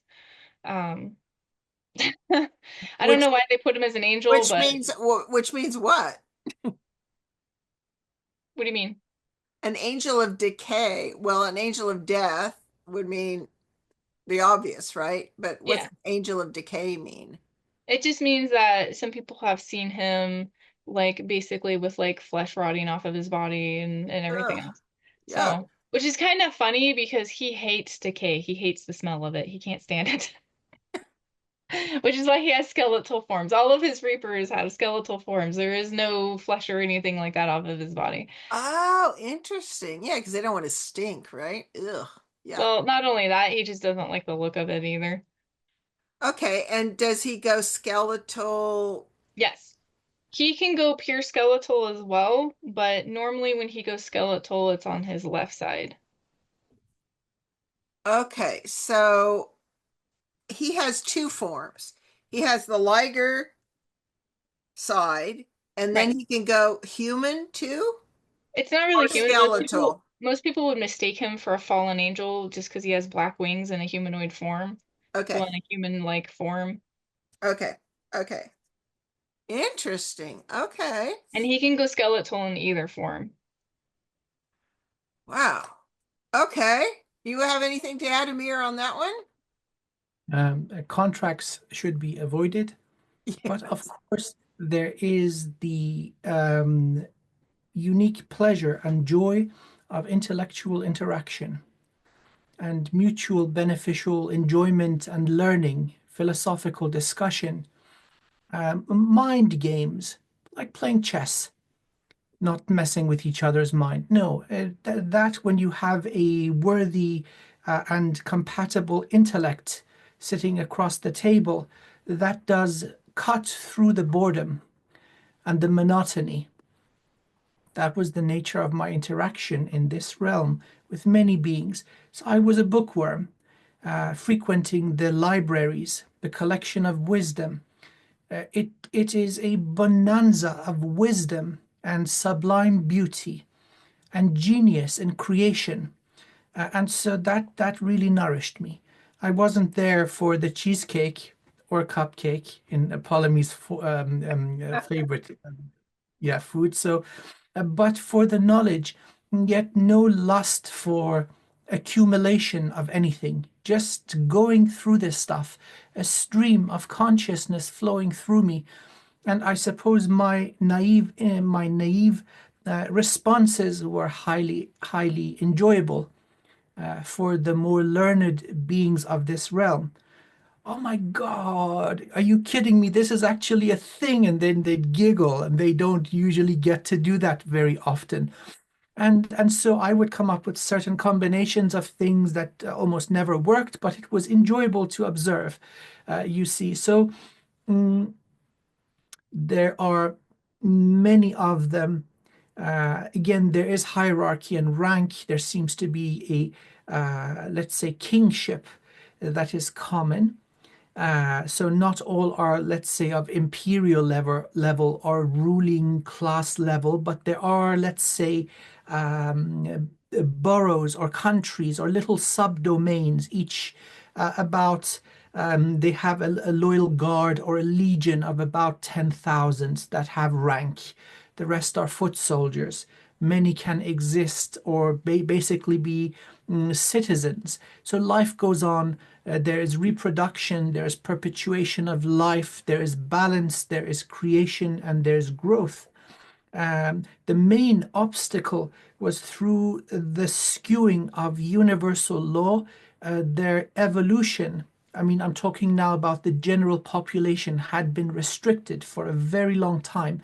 This is an abomination. This is a violation of the greatest order. And imagine a being that has earned evolution and ascension is restricted artificially. That was something that really bugged me. Observing the same thing, this limitation being imposed on humanity, I saw that this same limitation was imposed on these beings. And it made me angry. They say, why are you angry? Well, I said, injustice is injustice. I do not abide by it. And so I will fight with you, I will shed blood and give blood, and so on and so forth. So there was a mutual understanding. And considering I wasn't there to enrich myself or try to steal or accumulate anything, it was just the desire for knowing. That really benefited me, considering that the flavor I chose to manifest this information was healing work. And so healers, if they are worth their salt, they are sought after and revered. So that was my position in these realms. Of course, understanding of the infinite universe, that there is no good or evil really. It's just that duality, that 0 or 1 is short-sighted. There are always greater motivations to what transpires. There are many, many causes resulting in many, many effects. And so judgment is pretty much off. That is the domain of the beloved source. We may evaluate, but we cannot judge. And so compassion is something that should be universal also. Compassion towards all life, no matter what they look like. And so it really benefited me. Again, going through that ebb and flow, the energy exchange in this domain for me brought me to balance. It purified me. You know, certain trauma occurring in the light can be healed in the void, and vice versa. So these beings, if they are traumatized in the void, can be very beautifully healed by appropriate angelic energy. It's just that kind of thing that is conducive to balance. Okay, so now you had said in our private show that we ended up making public, you had said you had met or talked with 72 kings of the infernal realm. Yep. So you got around, boy. Uh, Yeah. you, folks, the number one thing dragons will do almost anything for is knowledge. Yes. We can all vouch for that. So now the infernal realm was around daemons and demons, right? And how would you define the difference between those two? If I may go first, Yes, from my yes. understanding, these are a species residing in that polarity of existence. They have equivalent presence in, let's say, the above domain, not the underworld, in terms of fire elementals or genie. But essentially, they are the same archetype of life, similar capabilities, very long lifespans, highly intelligent. They have the ability to shapeshift. So, again, turning from skeletal to flesh or to another type of form. The way they choose to present themselves very much so depends on the audience. And so, if you are deemed worthy, they will show you the soft, beautiful, and sublime side. The interaction will be very, very classy. I really emphasize this. There is an element of panache and class and sophistication. This is just the natural result of such a long lifespan where these beings have the time and the possibility to refine themselves. Very eloquent, vast vocabularies, a massive knowledge of mathematics and geometry and chemistry and every kind of thing that you could imagine. They're not limited by unreasonably short lifespans like humanity. And so, therefore, their libraries, oh my goodness, those libraries, they are the best in existence. And so, just having the privilege of taking a drop from that ocean is worthy of all difficulty that one may have to go through, rites of passage and demonstration of integrity. I really want to also emphasize demonstration in action of integrity. So, in order to gain access, you might be given a tiny little taster of the power, so to speak, enhanced manifestation, just to see what you're going to do with it. If you crash and burn, you're getting no more. And if you what you do with it, oh, a drop of water, and you give it to a plant and you move on like it's nothing, then the floodgates open. So it is what you make of it, like any other realm of existence.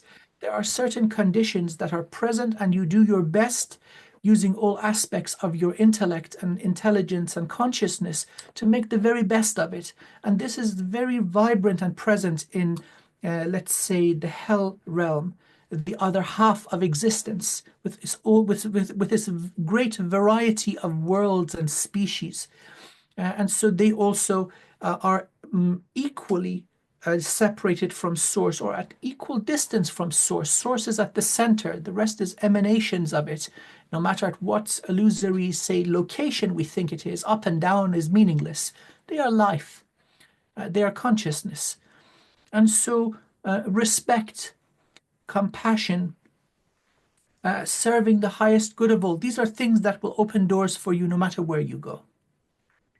That is so important, and thank you so much. Now, one thing I just wanted to clarify, because I know Apollymi, because we're going to talk about you next and your connection.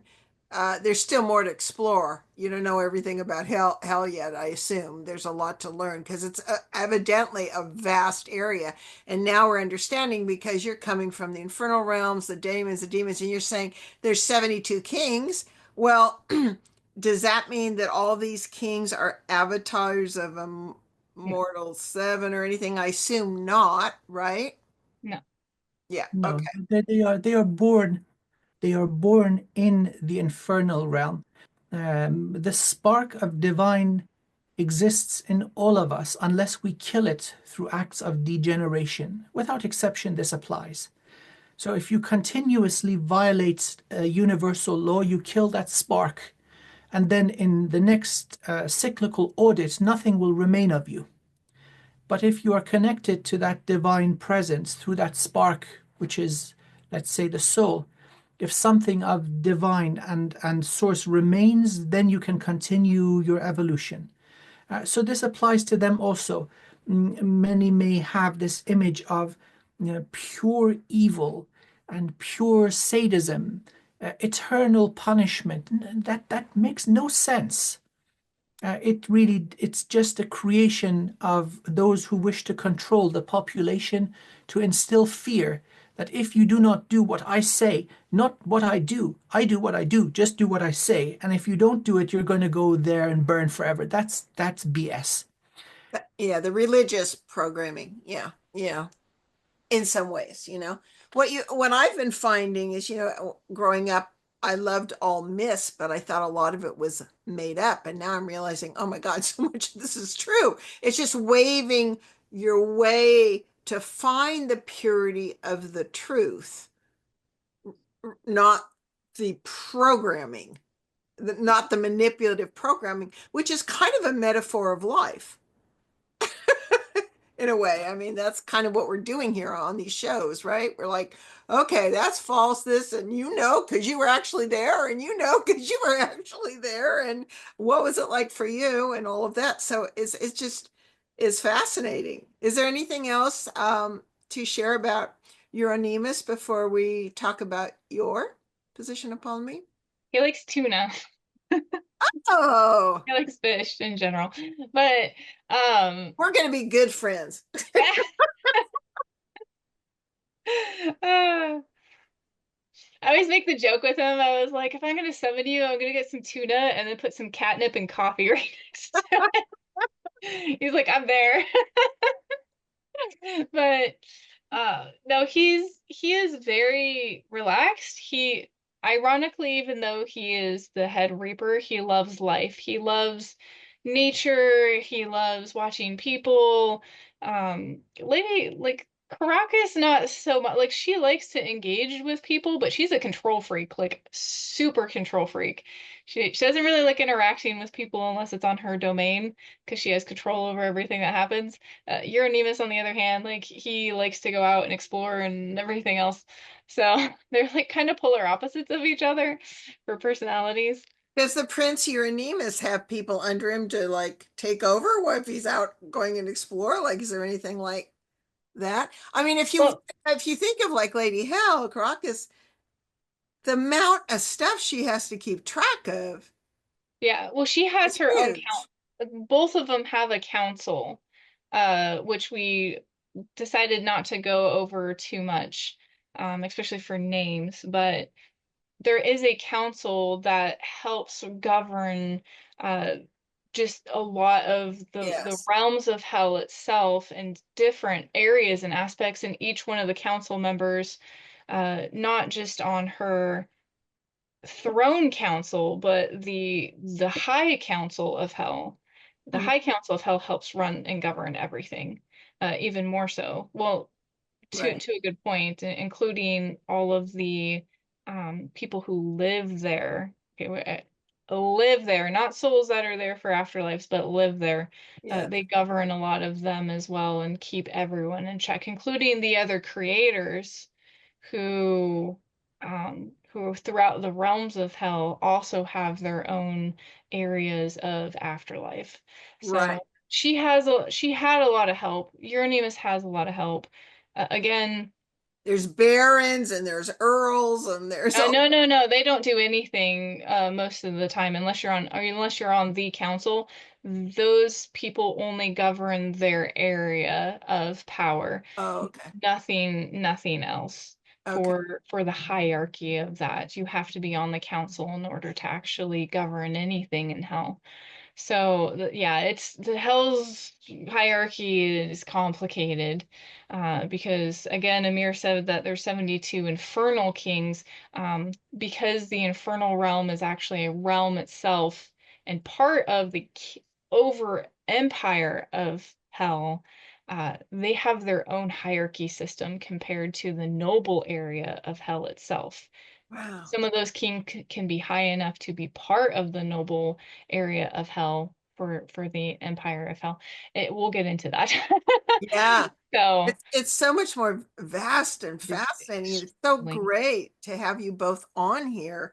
Thank you so much. It's such a privilege. So I'm liking this Euronymous guy. Before yes. moving on, then just talking about what occurs to a soul, let's say human soul that is out of body. This realm of hell is infinitely conducive to healing, to learning, and having a correct life review. Considering that it will absolutely give the possibility to purge density.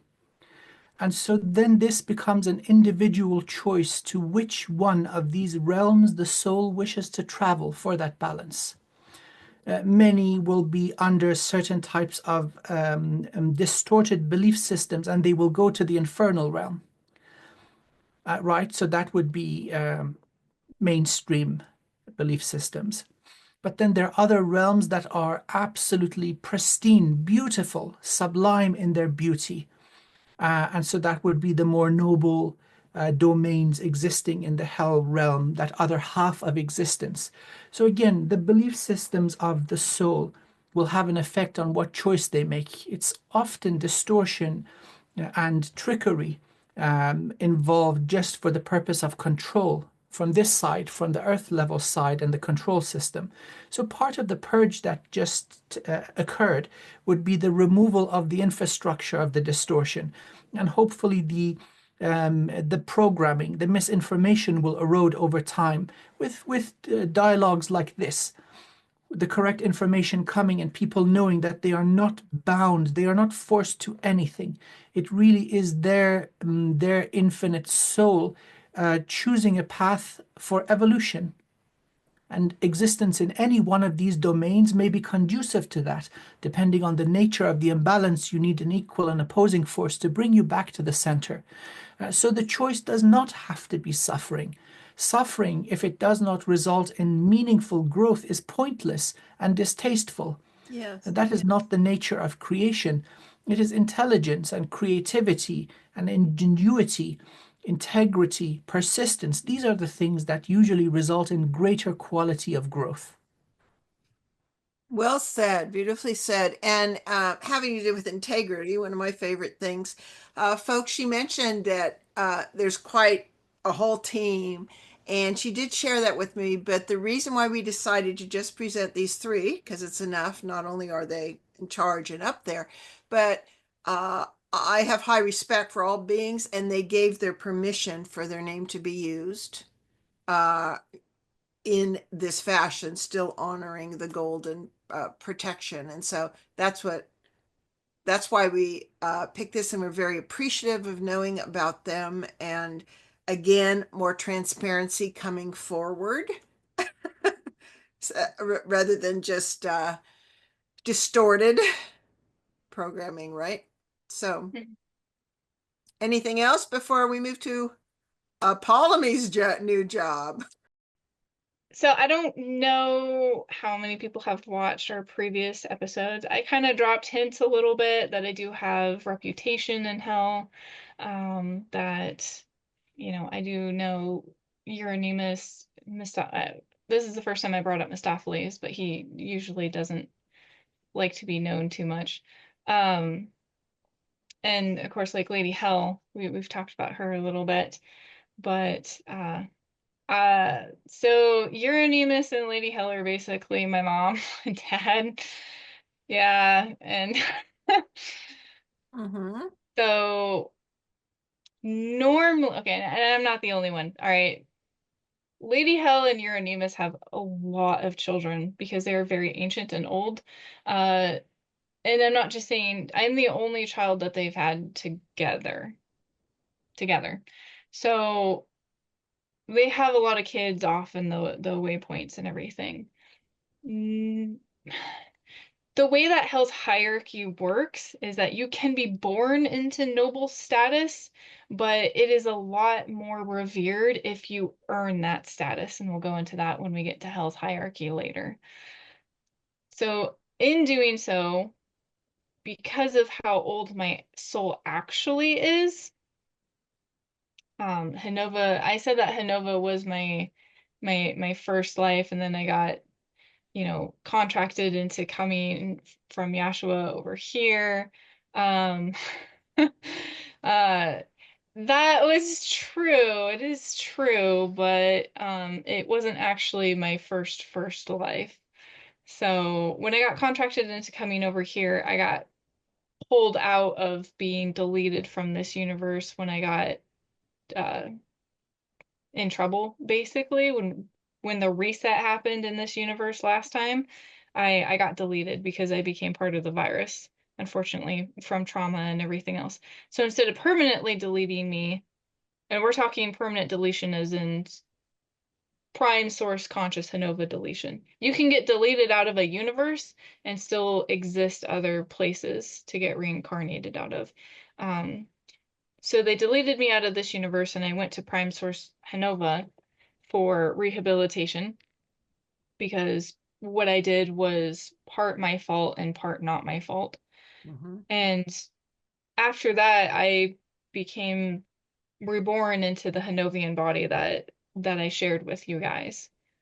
Prior to that, I actually, and I am a champion of the Immortal Seven, so I actually ended up, Euronymous and Lady Hell are my parents, and I ended up being born in Hell itself.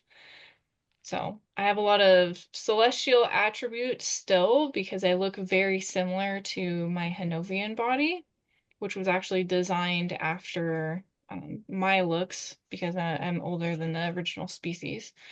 But because of that, it ended up making me the first princess for just for that. In And I hell. never, yeah, in hell. And I never took that situation seriously. I didn't want it. I saw how hardworking both my parents were, and I was like, not for me, thanks. I don't like being told what to do. I don't like, you know, being told how to dress. I don't like being told who to marry. That was the biggest one for me. So I had a lot of problem. I still have a lot of problems with certain traditions in general. Um, yeah. So if people don't remember what I actually look like, and my Hanovian body for the first time around isn't that far off. Uh, I am a Fey Dragon hybrid. I just because you have two people that look similar and have kids, because the way creation works, especially in Hell, because it's so close to source, you never really know what you're going to get because my soul already had a blueprint and I don't like to change what I look like most of the time. It's an ego dragon thing and it's whatever. But because I'm strong enough to influence my own genetics over there, I don't look like my parents a whole lot. You know, I still have the red hair from and the red and white parts of my hair. The pink part is new. I just decided to do that in this lifetime, but normally it's crimson red with white. My hair is usually long with curly hair. My skin is completely pale white, like Lady Hell's. And I also do have the skeletal side as well, except for mine is on the left side. So I guess I mimic more my dad. But I have wings that aren't that big. Well, now they're not that big because they got ripped off and I had to regrow them, but they have feathers on the top and leather on the bottom. And this isn't an evolutionary thing so much because you don't really need the physics work differently when you're that close to Hanova. Yes, you have wind and stuff, but you're so connected to source, your abilities are just crazy. So I don't need the physics to be able to fly. It doesn't help when you actually go to a planet that needs the physics and you have to psionically fly versus your wings. But um I do have a tail. It is white, obviously, and then I have a my dad's genetics. I have the puff at the end, except for mine is longer than his and fluffier. So, and I do have my dad's legs where, well, my mom and dad's legs. My shin bone is completely straight, but I do have a knuckle joint in there where I can actually flex it and then it goes backwards. And I have obviously more dragon features for abilities. And yeah. And I have my ears on my head, of course, for my dragon ears. And I still have my elven ears, like my mom. So I'm throwing up a Comic-Con picture of you that's not exactly accurate, but it'll show you a fun form of you having form of your more normal self there, at least from the So hips up. if you're okay, because I was like, if my tail's on there, I do not have Your golden. I tail's not on there. was gonna say I don't It's have from the golden hips up. legs. I do have golden nails. I have actual golden nails and gold in my hair and on the tips of my ears. That shows in this. Yes, I am cosplaying. It is for identity relation issues. So just to let people know, yes, I do cosplay, but I only cosplay characters that I relate to myself. So I'm not making this up. Like people have seen me astrally. I've had people from the government projects come up to me and be like, I know you. And I'm like, I don't remember you, but until you start talking and then I get my memories back, you know, like just because human formed, a lot of us aren't in our human forms until they start describing their non-human forms and then like, oh, now I remember you. Like me and Christy, like I didn't recognize I recognized her energy signature and it was familiar, but until she actually started describing herself. And then I finished it off for her and it freaked her out. But Okay, so two more questions and then we'll probably close for part one because this is a great introduction. How many, I imagine, because boy, we're running into them, how many of like a Euronymous or, you know, any of the movers and shakers from hell, from whatever, have shards in human body down here are playing as an aspect? I mean, there's a lot, aren't there? Um, there are some, like there are some angelics down here, there are some fallen down here, there are some hellborn down here. I say hellborn is a very broad term because there are so many species. I call hell the island of the misfits because there are species who are born in those realms that are innately there, but there are a lot of souls who just want to go to live there, either because they find it fascinating, or they really like the atmosphere, or the gain in power for just renown in general, or whatever they want to do.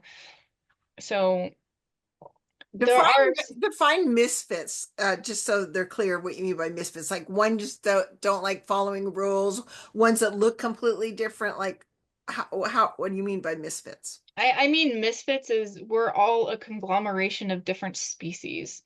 We do have some that are species that are prominent down there, uh, like the fallen celestial angelics after they got thrown out of heaven.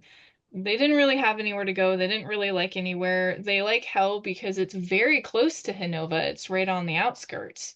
So the physics are very similar. It just has more of a dark, like void undertone versus like the both undertones of the golden and silver spiral. So they find it a lot more pleasurable being over there because they're not downgraded from lower frequencies. You know what I mean? So it's more homey to them. Or Took 'em comfortable? yeah, it took them some time to get adjusted, and they're not allowed to have their celestial light form down there. They have to they have to kind of match the frequencies of hell so that it's not disrupting anything. And that's mainly because hell is in one of the, I wouldn't say darker areas. Like there is light that is produced there on the outskirts, and like there's suns and everything in that realm. Not specifically in hell itself, like the general area. We'll get into that And too. it also has strong borders. I assume like Canova has strong borders. The Hell of Realm, even though it's right outside Hanova as a second creation, it would have strong protective borders and guards and things like that, wouldn't it? Yeah, we do have quite a bit of guards for sure, and definitely protective borders, just so souls aren't, you can wander in easily, and sometimes the staff is nice enough to be like, "Where are you going?" "Oh, I'm just chilling." Okay, you want to go over here, stay away from these areas. Uh-huh. Uh-huh. Yeah. So the system of uncreation, the control system that has plagued, for example, Earth, it hasn't spared the hell realms either. So there is aspects of control and domination and uncreation that has infiltrated these domains of consciousness also. They have been relatively more successful in withstanding it. Humanity, unfortunately, has taken the worst of the whole damage. But still, that does exist. So, again, the notion of abiding by universal law, the freedom of evolution and movement of souls, this is something that they were more successful in maintaining. You also asked about presence in human form. Does not seem that they are incredibly interested in human existence. So there are peppered around beings from that realm that do, for the experience of it, come into human form, and they wish to balance something out or gain something in terms of wisdom and experience. The ones that take over many, many human vessels, you could think of as, for example, archons, negative intruders from other universes, and they may take over hundreds of thousands or millions of human vessels just so they can control them in a consolidated way. And there's also the overruling or ejection of a native soul so that the body can be taken over. Walk-ins, but not through an event of an accident, forcefully doing so. So these are grand violations. Beings that are residing natively, They're natives of the Hell realms. They're not so much interested. They've got their own thing going on. They're absolutely aware of the human existence as a species. Misfits being they are welcome there for balancing and learning, and so hopefully in the next episodes we'll be able to talk about the rehabilitation that is being proposed. Yes. That's a wonderful aspect.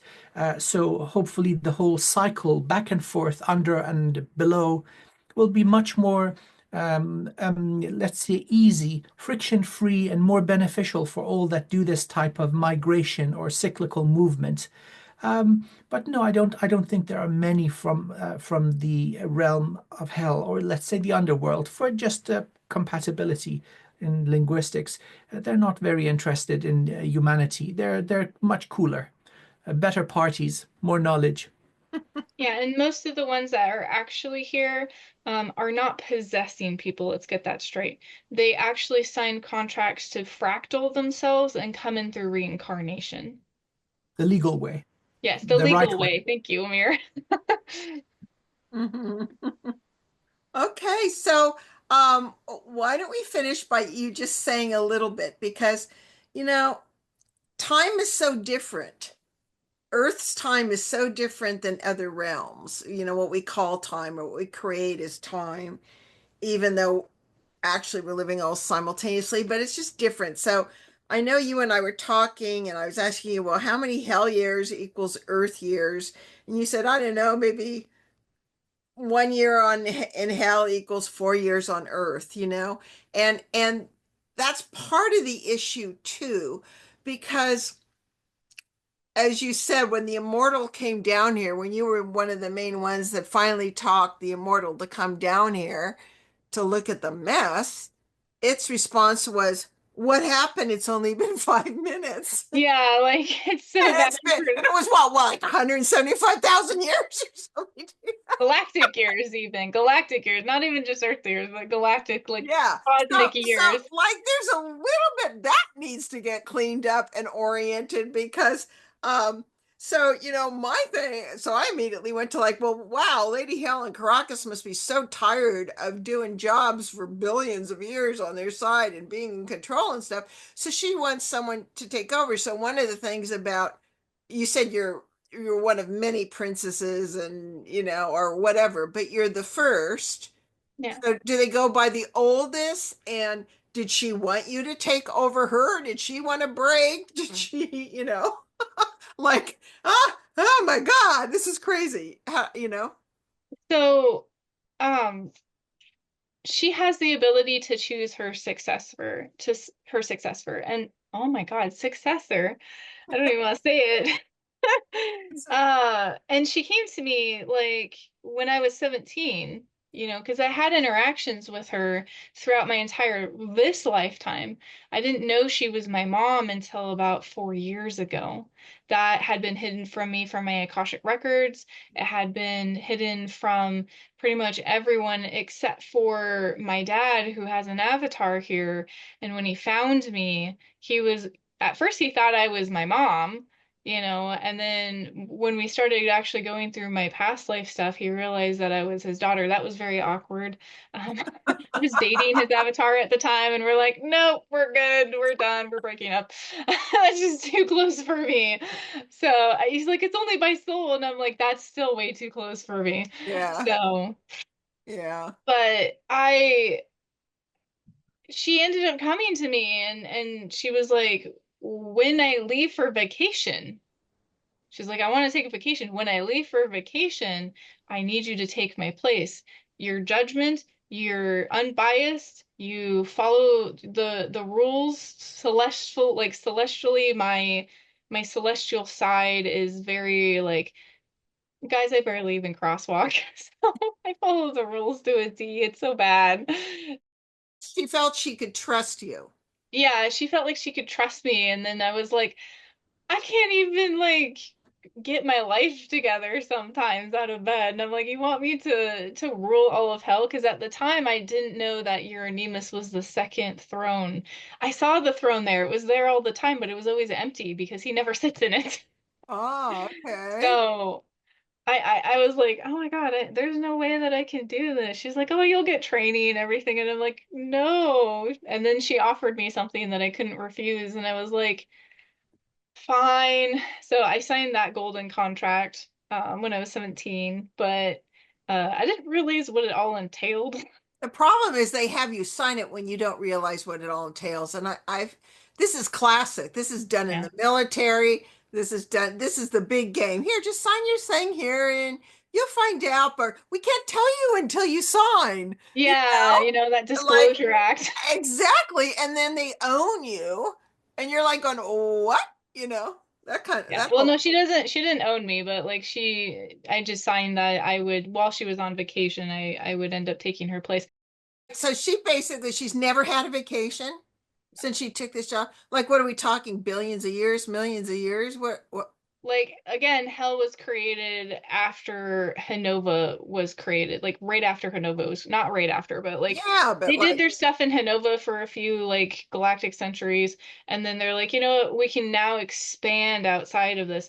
So other than like on the time span of everything, like out of the 10 quadrillion years of being in the seat of council for them, it was like 25% of that was after Hanova was created. So 25% was figuring out Hanova stuff, and then they made outside of Hanova and made Hell, and then has not had a vacation since. So oh, not and she's still like she was still in charge of everything in Hanova too, because that's not easy. That's a lot of rules that people have to follow. They still had to audit everybody over there too, and keep an eye on things. So it's not like they twiddled their thumbs. so, and I don't mean, I'm not asking this to be disrespectful. I'm asking this for more important reasons, and I understand if you're not allowed to tell me because I don't want to badmouth Lady Hell at all. Is what she was audited for partially or more fully because her work was so overwhelming. There was so much to do for so long, and there was a part like, oh my God, and oversight. You don't have to tell me if it's anything It's personal for her. it's not like she fell through the cracks. She did everything on paperwork she was supposed to do, but she broke a rule Okay. involving another council member. Okay. Okay. So that's why she got removed from power. Okay. But still, she was amazing at her job, basically. She was amazing at her job, and I if I even become like 25% of what she was, it'd be amazing. So didn't she tell? So then you signed this contract Yeah. at 12, 17. 17. I signed it at Okay, 17. and now does she say, okay, but, and you're like, what the hell? No pun No, that intended. contract is now null and void because she got removed from power. So now I have the opportunity.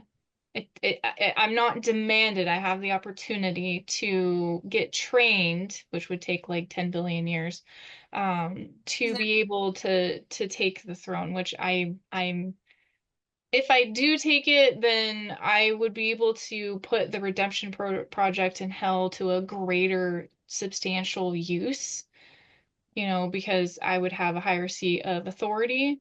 I wouldn't change so much anything in hell because it's functioning just fine as it is, but the redemption program, there's a lot of entities down there who are either Redemption on the program. fence or they're like, no, I don't want this to change, only because they're uneducated and they don't know what it would mean for hell, which would change nothing.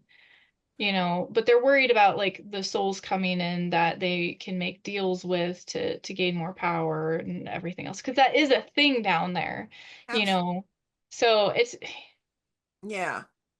it's one of those oxymoron things, but um and It, that's it different than going through the karmatic debt for souls going down there, just to let people know that's two yeah. different things. There's a lot of different things we'll discuss in future shows. So, Yeah, yeah, yeah. so basically, you now have your free will of choice. You Mhm. are uh, probably accepting it because you know you can have a huge positive impact on the Reformation and It's improve. like, do I bite the bullet and run away from something I've been running away from since hell was created? Like, Well, I don't blame you. I mean, being a top leader is the hardest job on the planet. It's like, wasn't even top. I didn't even take my princess responsibilities well. I was like, bye, like the minute I could, and they tried to train me. I just was too rebellious. yeah, but again, you're more mature now. There's different things. I mean, to me, for me, the reason why I'm allowing this show is because the Reformation is happening, Yeah. right? Because Yeah. there has to be something happening that impresses me here, other than just so. But what a lot of people don't understand is even training. Well, of course, training it lasts throughout lifetimes, but even training in hell, isn't that like relatively time wise going to take you 10 to 12,000 years to be trained? For everything that I'm supposed to know, because I have to go through and I already am in training. Like I've been going over the history of hell, like how it was created and the wars that happened down there for the power struggles and all this other stuff. So and manners. I've been training in, in manners and all just oh goodness. But there is a lot of training because I have to be educated in every single law that Mistopheles had made from the beginning all the way until now. This includes not only the main laws of hell, but the sub laws that the councils have to abide by, that they have to abide by. I don't know if I'm going to be required to get my creator card of going through the karmatic debt, like getting that ability to say, to go through source and be able to be a karmatic debt entity, for taking care of souls, or if I'm not required to do that yet, we haven't talked about it. But I still have to go through every single law. I have to know every bylaw, and then I have to go through the entire like empire of hell, which goes through the shadow realms, the void realms, the infernal realms, the outskirt lands, and everything that encompasses like the entirety, Whew. and So go through all of the creators who have their own afterlives that are part of the hell realms and know all of their laws, and where it's a lot. it is a lot. Now, Uh, can you say, at this point, can you say, well, I'll start learning and see if it's a fit? yeah, And I can back out anytime I want to.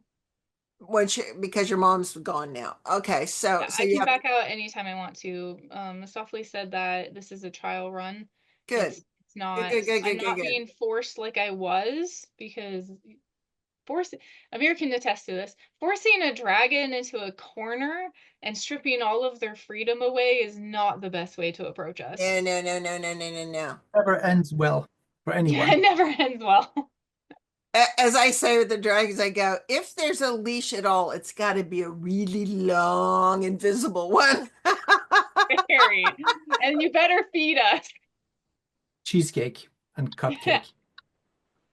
Oh my goodness. Well, you guys, Amir, you probably have something to finish this with or to add. And good I luck. would very respectfully um, just present this idea. Dear Apollymi, um, first and foremost, you must consider yourself and your own infinite soul, and never go the route of sacrifice. That is stupid. Okay? I'm so Anything good that at it though. evolves, well, see, It's a if pattern. self-love, self-respect, dignity of the self, and the reverence and dignity of that shard of the beloved source, that is primary. Everything else comes next. So if this position, with the greatest intentions of helping others, it benefits you and your evolution, then go for it. If it is dimming your spark, if it just does not vibe with your signature, you need to run free, for example. Getting cooped up is going to dim your light. Don't do it. Nothing is worth the love of self. See, everything else is a separate aspect of source. We have that which is us, which is within, to safeguard and protect and honor and grow and evolve. So if it serves you and your evolution and your highest good. And then the overflow of that self-love and growth is abundant enough to fulfill this role, go for it. Otherwise, because you are unique, Yes. you can't fit a square thingy in the round hole thingy, yes? You should not try to change yourself for the sake of some notion of honor. That doesn't end well, especially having so many powerful, archetypical soul groups within your structure. So think of yourself. Will it give you joy? Will it give you happiness? Will it then, if you're in a position that you are happy, that you are healthy, you are strong, you are fulfilled, then you can serve others. So consider yourself first. Don't be goaded into it by self or by certain notion of, let's say, establishing the rehabilitation centers. There may be others down the line that can do an exactly similar thing. Things will not fall apart. So our duty, first and foremost, is self-love. So many powerful beings of light and void neglect this to their own detriment. That is the law, first law and last law, and everything in between. All love is self-love. So don't neglect yourself here. Amir, that is beautiful, and I 100% agree with it because so often the what I'm liking about this is you keep your choice and you can create your own reality. You don't have to do it how uh and you and I are kind of like that way. You don't have to do it in a way like it's got to be all or nothing. You can say, I'm not sure I really want to be the queen thing unless the whole thing is set up in a completely different way. I will always have the option to say, uh, I'm done or no. But I can influence the Reformation, which is my interest in how that's done. And I still am in a royal line or a noble line. So my opinion should matter and should take it over the councils. And I'm willing to do that project. I mean, there's so many ways you can create your own recipe. You're just not used to being your full power. Yeah, like You're used to be used as a scapegoat excuse and all that kind of thing. So I agree with Amir about that. And they're giving you time now to consider that. It doesn't have to be, oh, I'm either not or I am. It can be whatever you create. yeah, and and I told him I was like, I am not going to do the same things that my mom did. I'm not her. I am not that person. Like she tried to train me and we butt heads way too much. Yeah. We are a lot alike. Like I am like half personality my dad and half personality my mom. My serious side is my mom and my child innocent side of fun and laughter is my dad.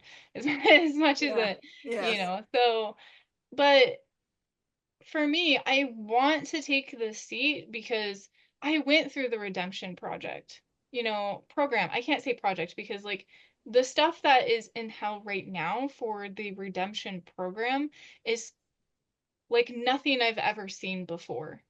All right, it's nothing that I personally ever went through before. My redemption program was the same that they use in hell now for the karmatic debt, and that's, oh, you'll figure it out on your own. No, that doesn't. It took me forever to get reincarnated again. And Right. that's the problem. It's taking not only too long, but it's only half done because though I might have that epiphany and figure things out on my own, I don't have anyone to bounce it off of. I don't have the community to be able to install and instill what I had learned. You need support. Everyone needs support and they're not getting it. And everyone needs therapy. Just because I reflected off myself does not mean that's exactly how everyone else is gonna see it. Hmm. And so these souls are getting thrown back into the fray without having a stable foundation. And that's what the Yes. Reformation and Redemption Project is all about. So at least the one that I do on my planet, that for the prisoner planets that me and my first We mate have. discussed in the other show of how you were already doing that. Yeah, and that's been going on for like seven years. So I'm trying to help because this project was already built before I stepped in. To actually I was like one of their first patrons. to come in and actually go through some of their stuff too to figure out if it's going to work or not, because it's still in beta phase. So And so my question is could you maintain the respectful power of your opinion, not only because of your bloodline there, and not do the queen thing necessarily, and have input and choose the beings you around you for support, community, input that you felt affinity with and had good balance for you? I mean, I don't see why they won't allow you to do that. Maybe it's not the old rules, but it could be the new rules. I don't think that they're limiting me to not doing that. But just because it's only been a couple days though, I'm not quite sure exactly what everything entails. So, No. Yeah. yeah. So, But I have made my point to them on, why I have a kingdom down there already, and it is literally specifically for people going from the beginning part of the redemption project to having that society of being there. These souls can come in, that have passed the redemption, going through. I've yeah. already explained this to the councils down there, to Mistopheles, to Euronymous, to the Immortal Seven even. Right, right. And, so of why and what I am trying to do, because the project in hell that I'm trying to do also needs to be brought to the Immortal Seven, because it's something that affects the entire multiverse, because we're getting souls from everywhere. The entire omniverse, sorry. So we're getting souls from everywhere that would be going through this, and it would just, Yes. Yeah. you're It's a not going great to be an idea. angel by the time you get out of here. You're only going to be harmonizing and instilling, what you've been down there for in the first place, for karmatic debt. And you might evolve into a better person while you're down there for environment, because we are all a reflection of that, before you get reincarnated. And that's the test. Did it actually take hold when you get reincarnated? You know, can you still act the way that you did in that specific setting? Or is your environment so toxic that, you're going to change again? Now, I'm proof of that. I should be a Yeah. genocidal psychomaniac that's killed the entire planet by now for everything I've gone through. I don't like hurting people, Mm-hmm. because I went through, the Source Hanovian uh, reflection project for their version Yeah. of redemption, which we use in hell. But it's not the same as the redemption project that is in beta phase right now. I hate to say this, but currency is still a thing down there. um, Ugh. Yes, Okay. I am a champion of the Immortal Seven of Light, but I don't get paid. Yes, I Yeah. if I took the seat, it would not only allow me to have more influence and backing from a lot of Okay. the Okay. royal members down there, but support as well. I still have to earn all that respect, though. No one respects me in hell, because I've been a high tantrums toddler that's, an outcast in Well, rebellion. you're gonna prove them different, but you need Yeah. to start calling your own shots that are close to your heart. You also need to have wise beings around you that get you, that Yeah. you trust, and they'll say, "No, that's a little too far. Why don't we do I it know, this way?" Marilyn, you want to be part of my council down there? Amir can come too. No, I but like it down there. Yes, please. seriously, you haven't had enough experience to know what you can have. Your whole life has been what you can't have. Yeah, I know. Basically, there's a new sheriff in town. Pew pew. Yeah. There you go. There you go, Authority. honey. Yeah. Okay, everyone. Well, thank you so much for participating in this. It's been eye-opening, wonderful, and amazing. And I'm honored to have you both. And Amir, do you want to give your contact out? Yes, thank you so much. Wonderful audience. If you want to get in touch with me, wizardofwivenhoe.co.uk. So down here. And I've got a presence on YouTube. Again, Wizard of Wivenhoe. Please sign up. I've got a baby channel that's slowly growing, so your support is much appreciated. Thank you. Thank you for your time. Thank you for everything. You have 50 videos of healing. He has 6 choices of how to be healed. I've availed myself multiple times, so have a lot of my clients. It is worth every penny. Take advantage of it. And Apollymi is not really having people contact her. If you have a particular question you want answered on a future show, you can always email me at merely@cosmicbrilliance.com. And Please don't stalk me on my social media. I've already had the issues. Yeah, I don't mind you guys' support and stuff, but like if you contact me on my social media and start demanding that I help you, I will block you. Anyway, thanks so much. We love the updates. The next one we'll have in about a month will be more updates by then and a continuation of more of the details and why you need to know that, because it can affect and open up your education to have more choices before you cross over. So hopefully by the time you cross over, most of the little tricky things like the light death traps and stuff will be down. So you can just be clear about where you want to go and go there. So we'll keep up to speed and continue, because you both accent each other and balance each other so beautifully. And it's a true honor. And thank you for all of you out there that had the courage to listen to something that is a little bit, like scary for a lot of people, or that We're just getting started. I know, but thank you for doing that for your education. It is only through education and an open mind that you can truly practice wisdom.